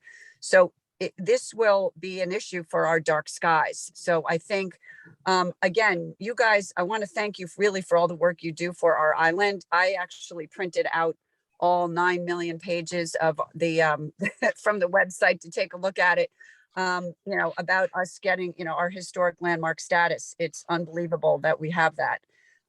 And you guys have done a tremendous job over many years getting us to that point. I believe it started in the 60s, and then again in the 75, I think, is when it was the final portion of that. And we are baffled that the nation would allow this to happen. We wouldn't go putting these turbines up in the Grand Canyon, for example. This, Nantucket is a really, really special place, and the beaches are shared by everyone who comes to visit it from around the world and all the people who live there. None of the people on our board have beach views. This is not a NIMBY issue. We all know that we all get to share our beaches, and so do our visitors. I'm just a summer resident. But I commend you for everything that you've done. And I really hope you take a hard look at this, because I think this will really materially change Nantucket forever if this is allowed to go through. So thank you for your time. Thank you, Amy. Tom? May I make another comment about that? Yeah. I probably have said this at a previous meeting, so excuse me if I have, but I was a ranger at Great Point. And many people here have been to Great Point before. And if you're on the Galls, which is on the outside, in the empty spot there, if you look over towards the Cape, which is 20 plus miles away from that location, you can clearly on any day other than dense fog, see a lot of towers and even some buildings that are over there in that distance. And at night, you can certainly, the whole skyline is lit up over there. We're talking about an industrial complex from foreign countries that are going to be 14.7 miles off of Smith's Point. And if you don't think that you will be able to see those lights and those towers that are 65 feet taller than the Hancock building in Boston, I've got some land that I want to sell you. It's ridiculous what they're saying. And what bothers me is the town has accepted supposedly a $3 million thing to accept it. It doesn't make any sense to me.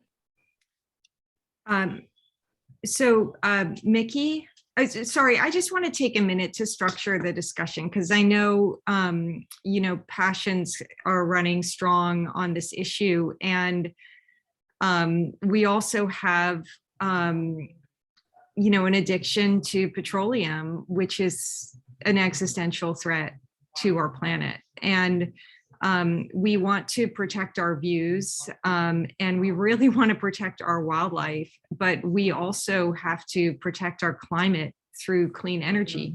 Now, that being said, the clean energy business is not always clean. It's an industrialization of our ocean.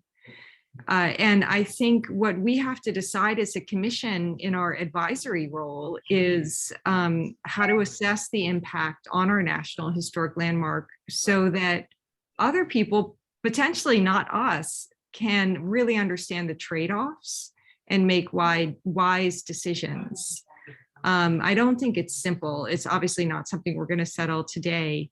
But I have just been feeling that, I just feel personally very far away from this process. And I know Tom, thank God, has been more attentive to it. So I wanted to create some space to hear from different people who are following it closely and to get Tom's advice about what we can do to let other commissioners weigh in on what's on their mind about this, and to get Holly, and if Ken is able to, potentially Ken's comment, so that we can really contribute to this discussion along the right kind of timeline, really the information that we think is true and valuable for the island. So Mickey, I just wanted to make that statement about the objective of this conversation and, obviously get feedback on that. Mickey, what would you like to say?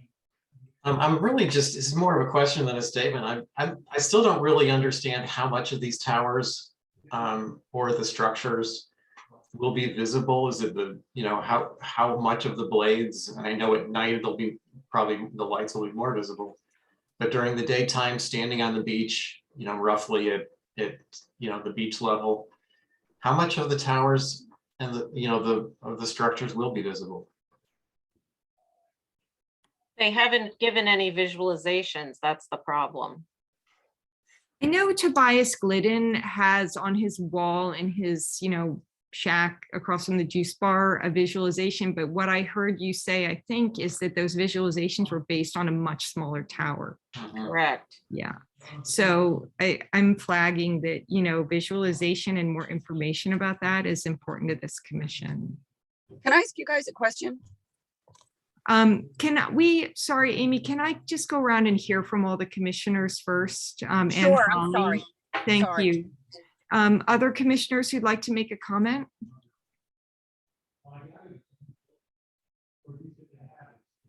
And now let's hear from town administration just about the bigger picture, because I'm sure you guys know stuff that we don't, because the town has been and will continue to be following this. Ken? Just two comments.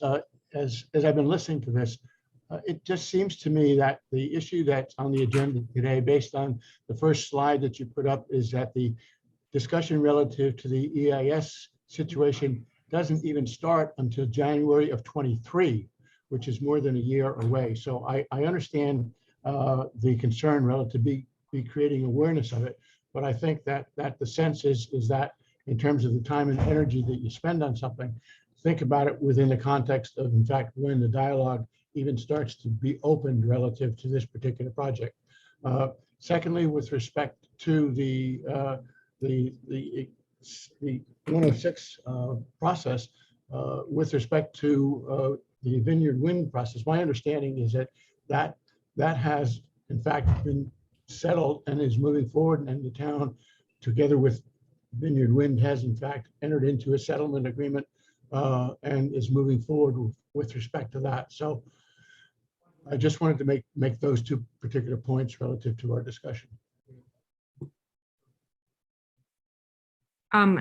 Thank you. Holly? Thank you. First, for the record, I wasn't too sure where this discussion would come up. Obviously, I'm aware that Mayflower Wind is in the process and going through their scoping comments, what have you. But I think it's important to understand the National Historic Preservation Act and what Section 106 is, and specifically what it refers to under 110F, which is undue harm to the National Historic Landmark, which is what Nantucket is. I think there's a couple of things. There's been a lot of different things that are said, nothing necessarily wrong, but one, we do have a good neighbor agreement with Vineyard Wind.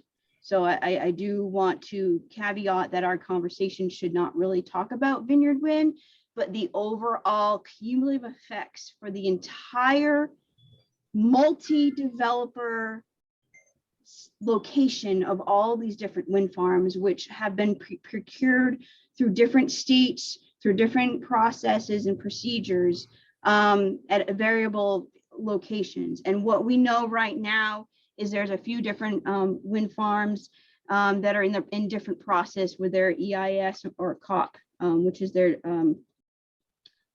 I forget what COP means, but there's all these different Construction and operation plan. Thank you, Val. I knew you'd know.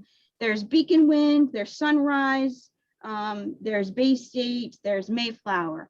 As far as I'm going to go based on what you have on the agenda, Mayflower did ask for comments on their EIS, the environmental impact statement. I will tell you this as well as not only your preservation planner, but as a rep for Section 106 for the Planning Commission, the NPDC. I am involved with some of the discussions along with obviously our energy coordinator, Lauren Sinatra, and some other town folks. We did have a discussion with a very, very preliminary discussion with another wind farm. And when I made my introduction, I made sure to let them know that not only am I staff liaison to the HDC and the Historical Commission, but that each commission has their own Section 106 rep. So that is on the record with that particular company. I think it's important to understand that there's multiple different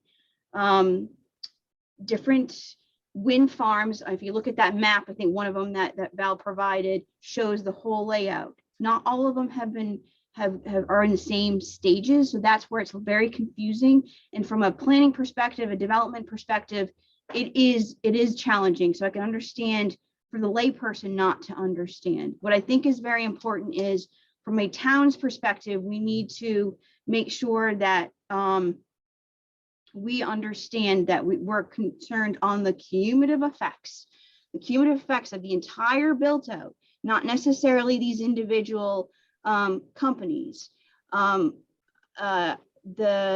EIS did request comments for the Mayflower Wind project. So since that is on the agenda, I will mention that our consultants for the town has hired Cultural Heritage Partners, which is pretty much the best in the country. Again, this is all unprecedented. I think that needs to be very clear. Everybody understands that wind farms within the national waters of the United States is a new phenomenon that we're seeing. Yes, climate change is an issue. Renewable energies is a good thing. However, at the end of the day, at what cost as a planner, as a preservation planner, to our National Historic Landmark, and making sure that our federal law that was written in 1966 is upheld. Vineyard Wind was a whole different topic, so I'm just going to push that aside.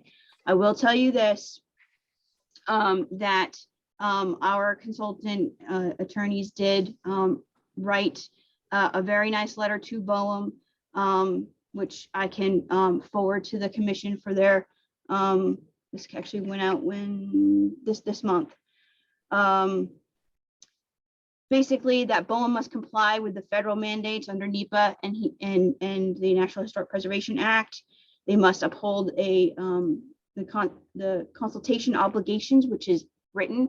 It's the processes. What really, at the end of the day, is again processes, making sure that you cannot ask a community, you cannot ask consulting parties to ask for mitigation if you don't know your area of potential effect on the resource. Again, that's why the cumulative effects and understanding what the cumulative effects are important. And unfortunately, it isn't a piecemeal aspect. It's wind farms are totally, with this type of undertaking under the federal law, it is a different animal. For instance, cell towers is something that under the National Historic Preservation Act, cell tower companies have what we call a pragmatic agreement. And that pragmatic agreement lists a set of BMPs. You know, you're talking cell towers must have a certain color, so they blend in with their surroundings. That the FAA and the FCC have signed off on its elevations as far as lighting goes, so airplanes don't fly through. But also, we don't want to have a cell tower that's placed within a certain distance and area potential effect from it, from a historic resource.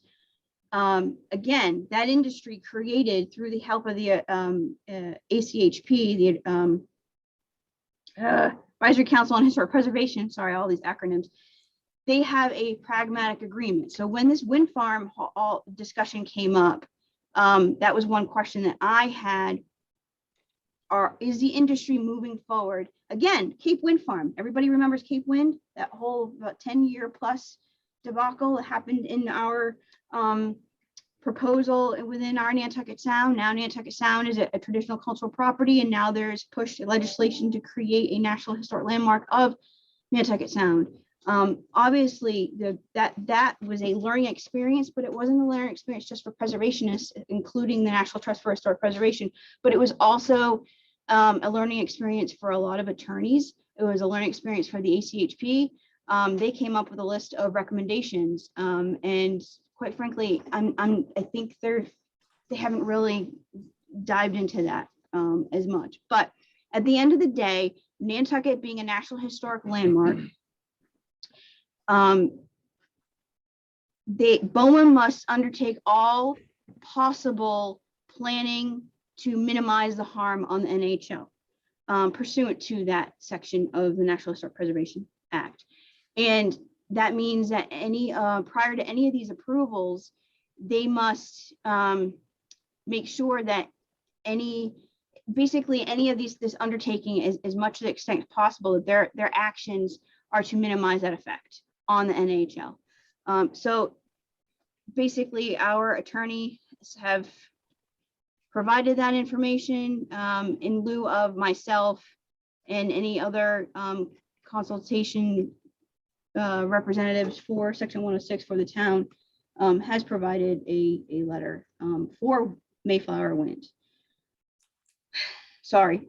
Also, we do have a internal town work group I had mentioned that at these meetings, would be nice if we can include Tom as well as our HDC rep for Section 106 in these meetings. This whole process for wind farms is very convoluted, very time consuming again, and it's very it is a concern. So cumulative effects. What I would recommend, I think, and correct me if I'm wrong, I don't remember if I did. I know I sent an email out to the HDC commission because they had talked about what 106 is. And I believe they're going to be voting here shortly about replacing Mr. Welch as their Section 106 rep. He's been in that position for 3 years now. They're looking for another HDC member to take his place. I sent out exactly what is NEPA, what is the NHHP, and what does the federal act mean? What does this whole consultation process mean, and how does it work? It's kind of a step-by-step approach, and it came from the ACHP. I can send that to this commission so that way you all have that, and I think it'd be very beneficial. Tom has been great so far looking at, and as your rep for Section 106, thank you, Tom. Obviously, I think it's imperative for the entire commission to understand what this means, and it's not going to be, this is an ongoing thing. And I also do want to make the point that BOEM as a federal agency is learning what the National Historic Preservation Act is and what it means.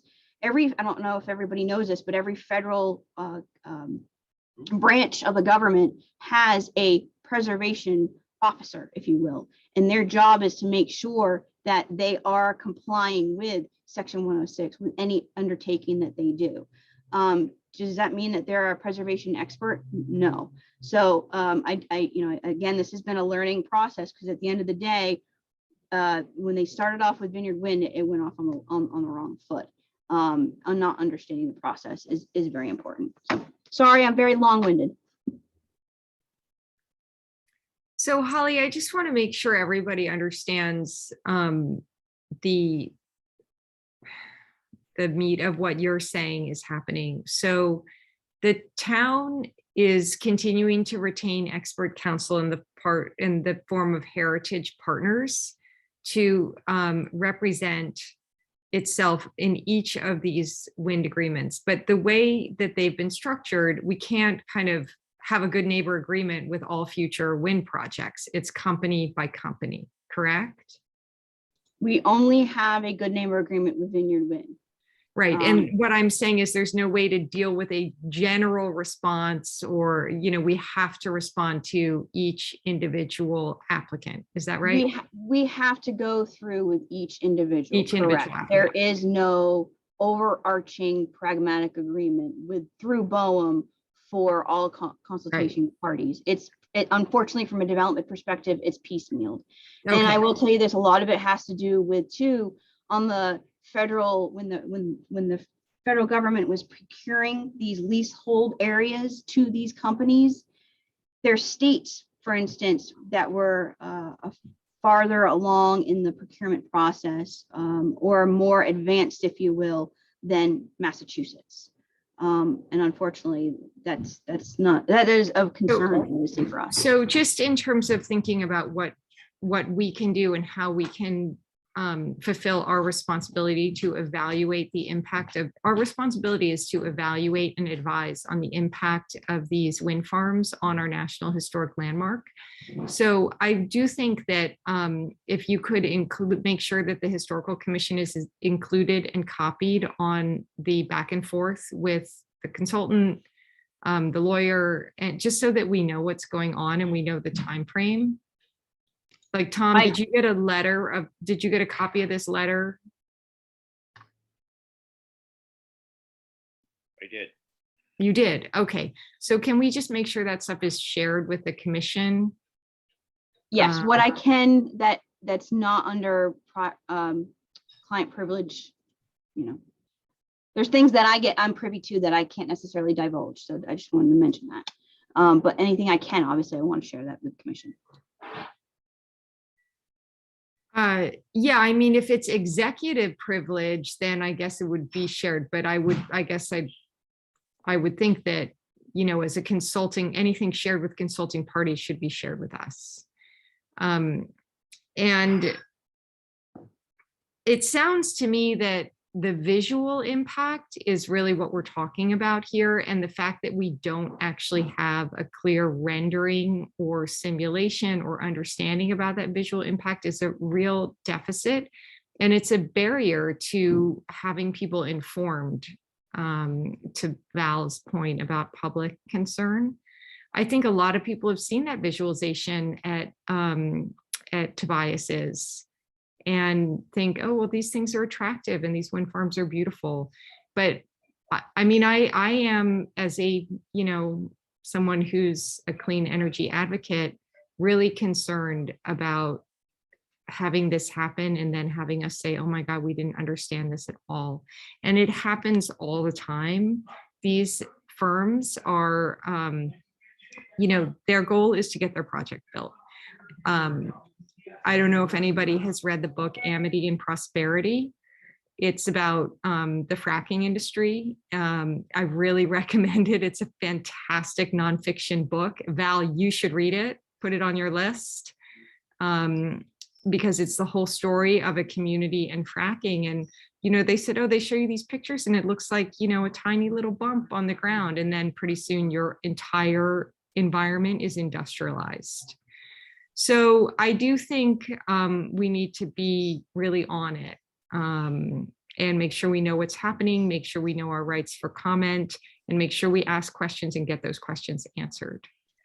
And as far as the timeline being 2023, I mean, if you wait until the environmental statement is done to comment and you're, you know, an insider in a position to influence things, I think that's too late. So I do think that it's appropriate for us to at least know the timeline and know our opportunity for feedback and know what we need to see.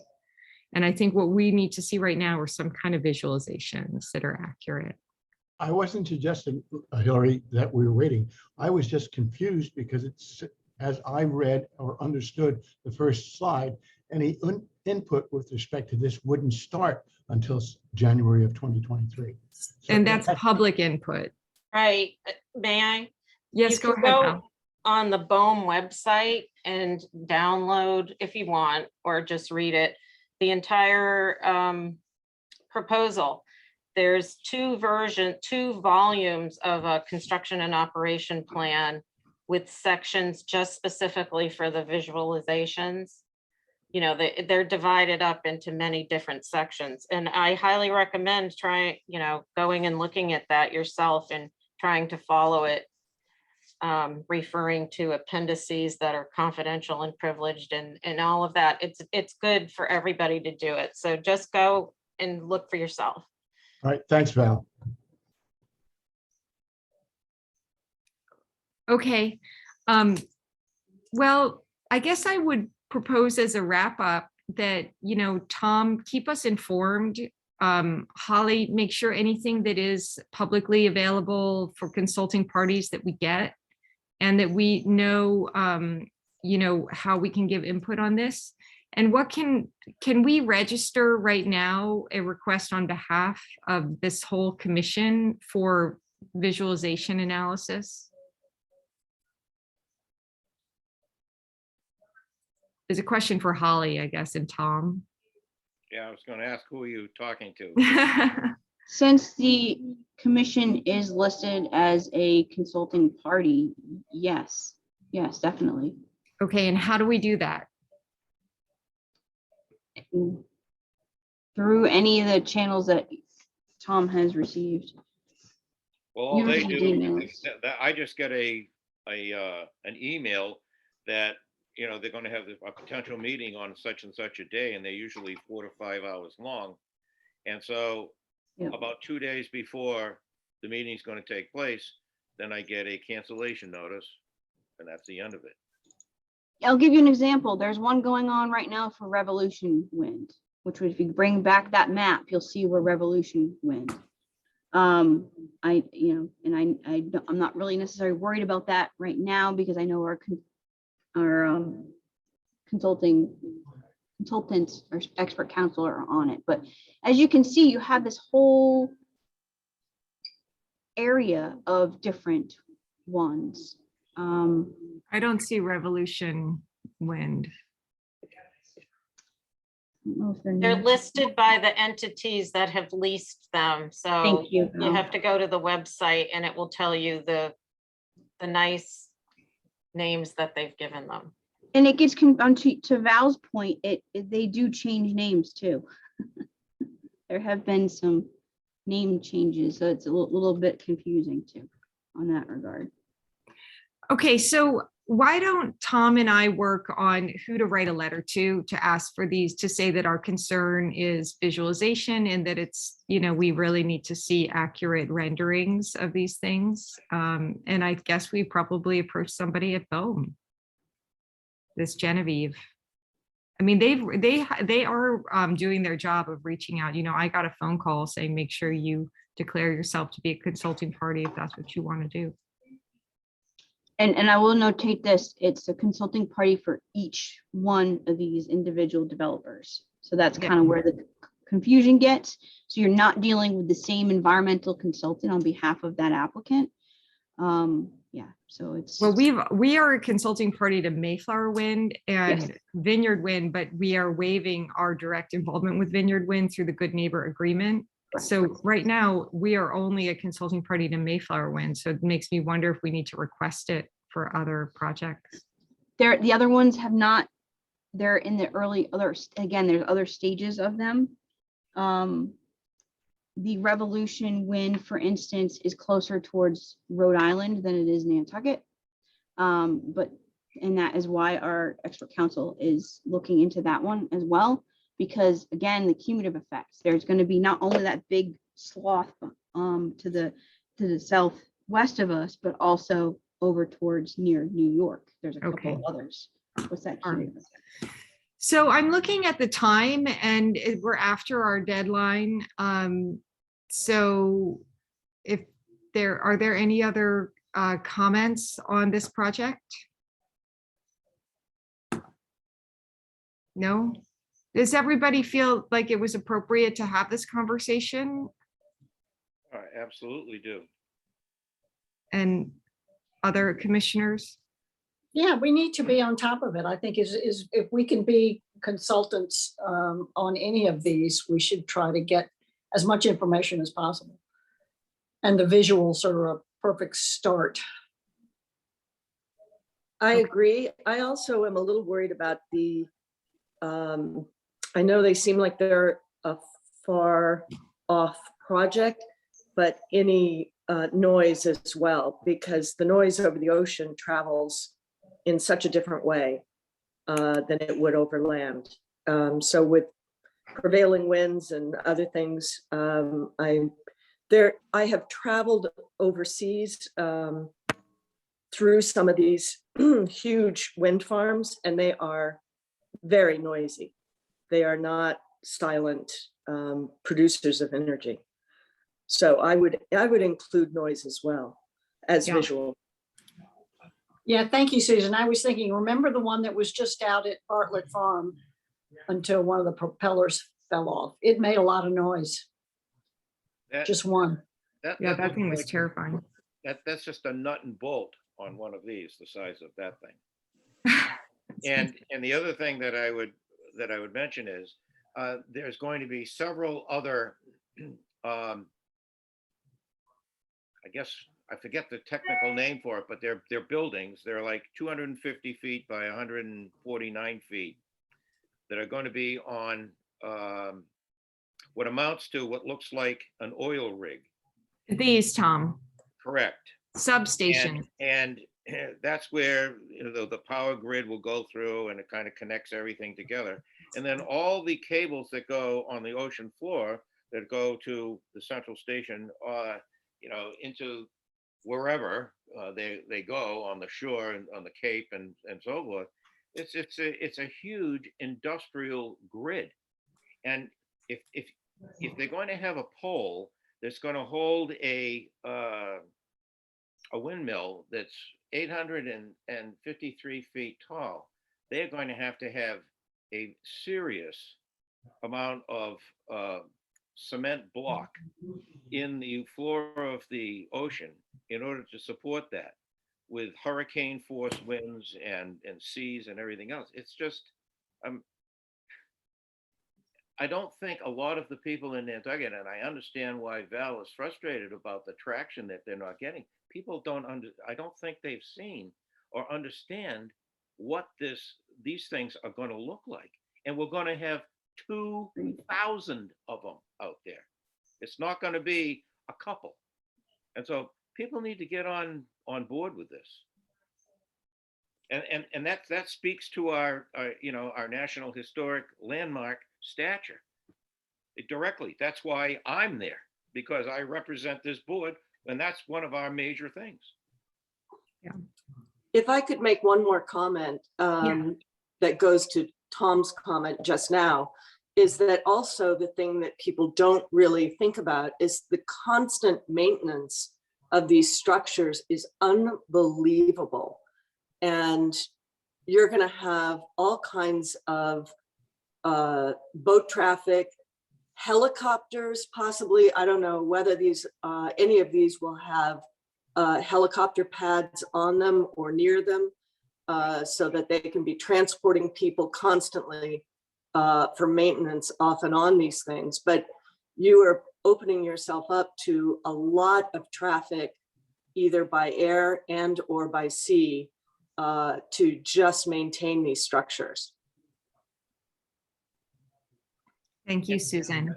All right, so there are a lot of concerns, and we're going to keep it in our viewfinder, and I'll follow up with Tom and Holly, and anybody else who wants to jump on in an active role, helping Tom, please raise your hand for it. It's either you can reach out to him after the meeting, reach out to, reach out to Holly and let her know if you're interested in getting more involved.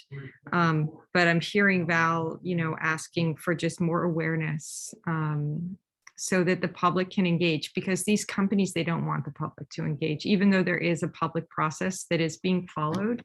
It's really hard to follow it. And we are doing our job if we help the public follow it. I am going to suggest that we all take time to read the WPI report in more detail and talk about it in January. It's great that they did this report. So I just want to, I can see Val popped off, but Val, thank you for being with us. What do you guys think? Should we adjourn and defer to January? Okay. Tom? Okay, thank you. We got a lot of follow-ups. So everybody have a very, very happy Christmas or whatever holiday you celebrate, and a very happy new year. Take some time to relax and enjoy nature or whatever you enjoy. So thank you. Bye. Thank you all. Thank Bye, you. everybody. Bye-bye. Thanks, Hillary. Bye-bye.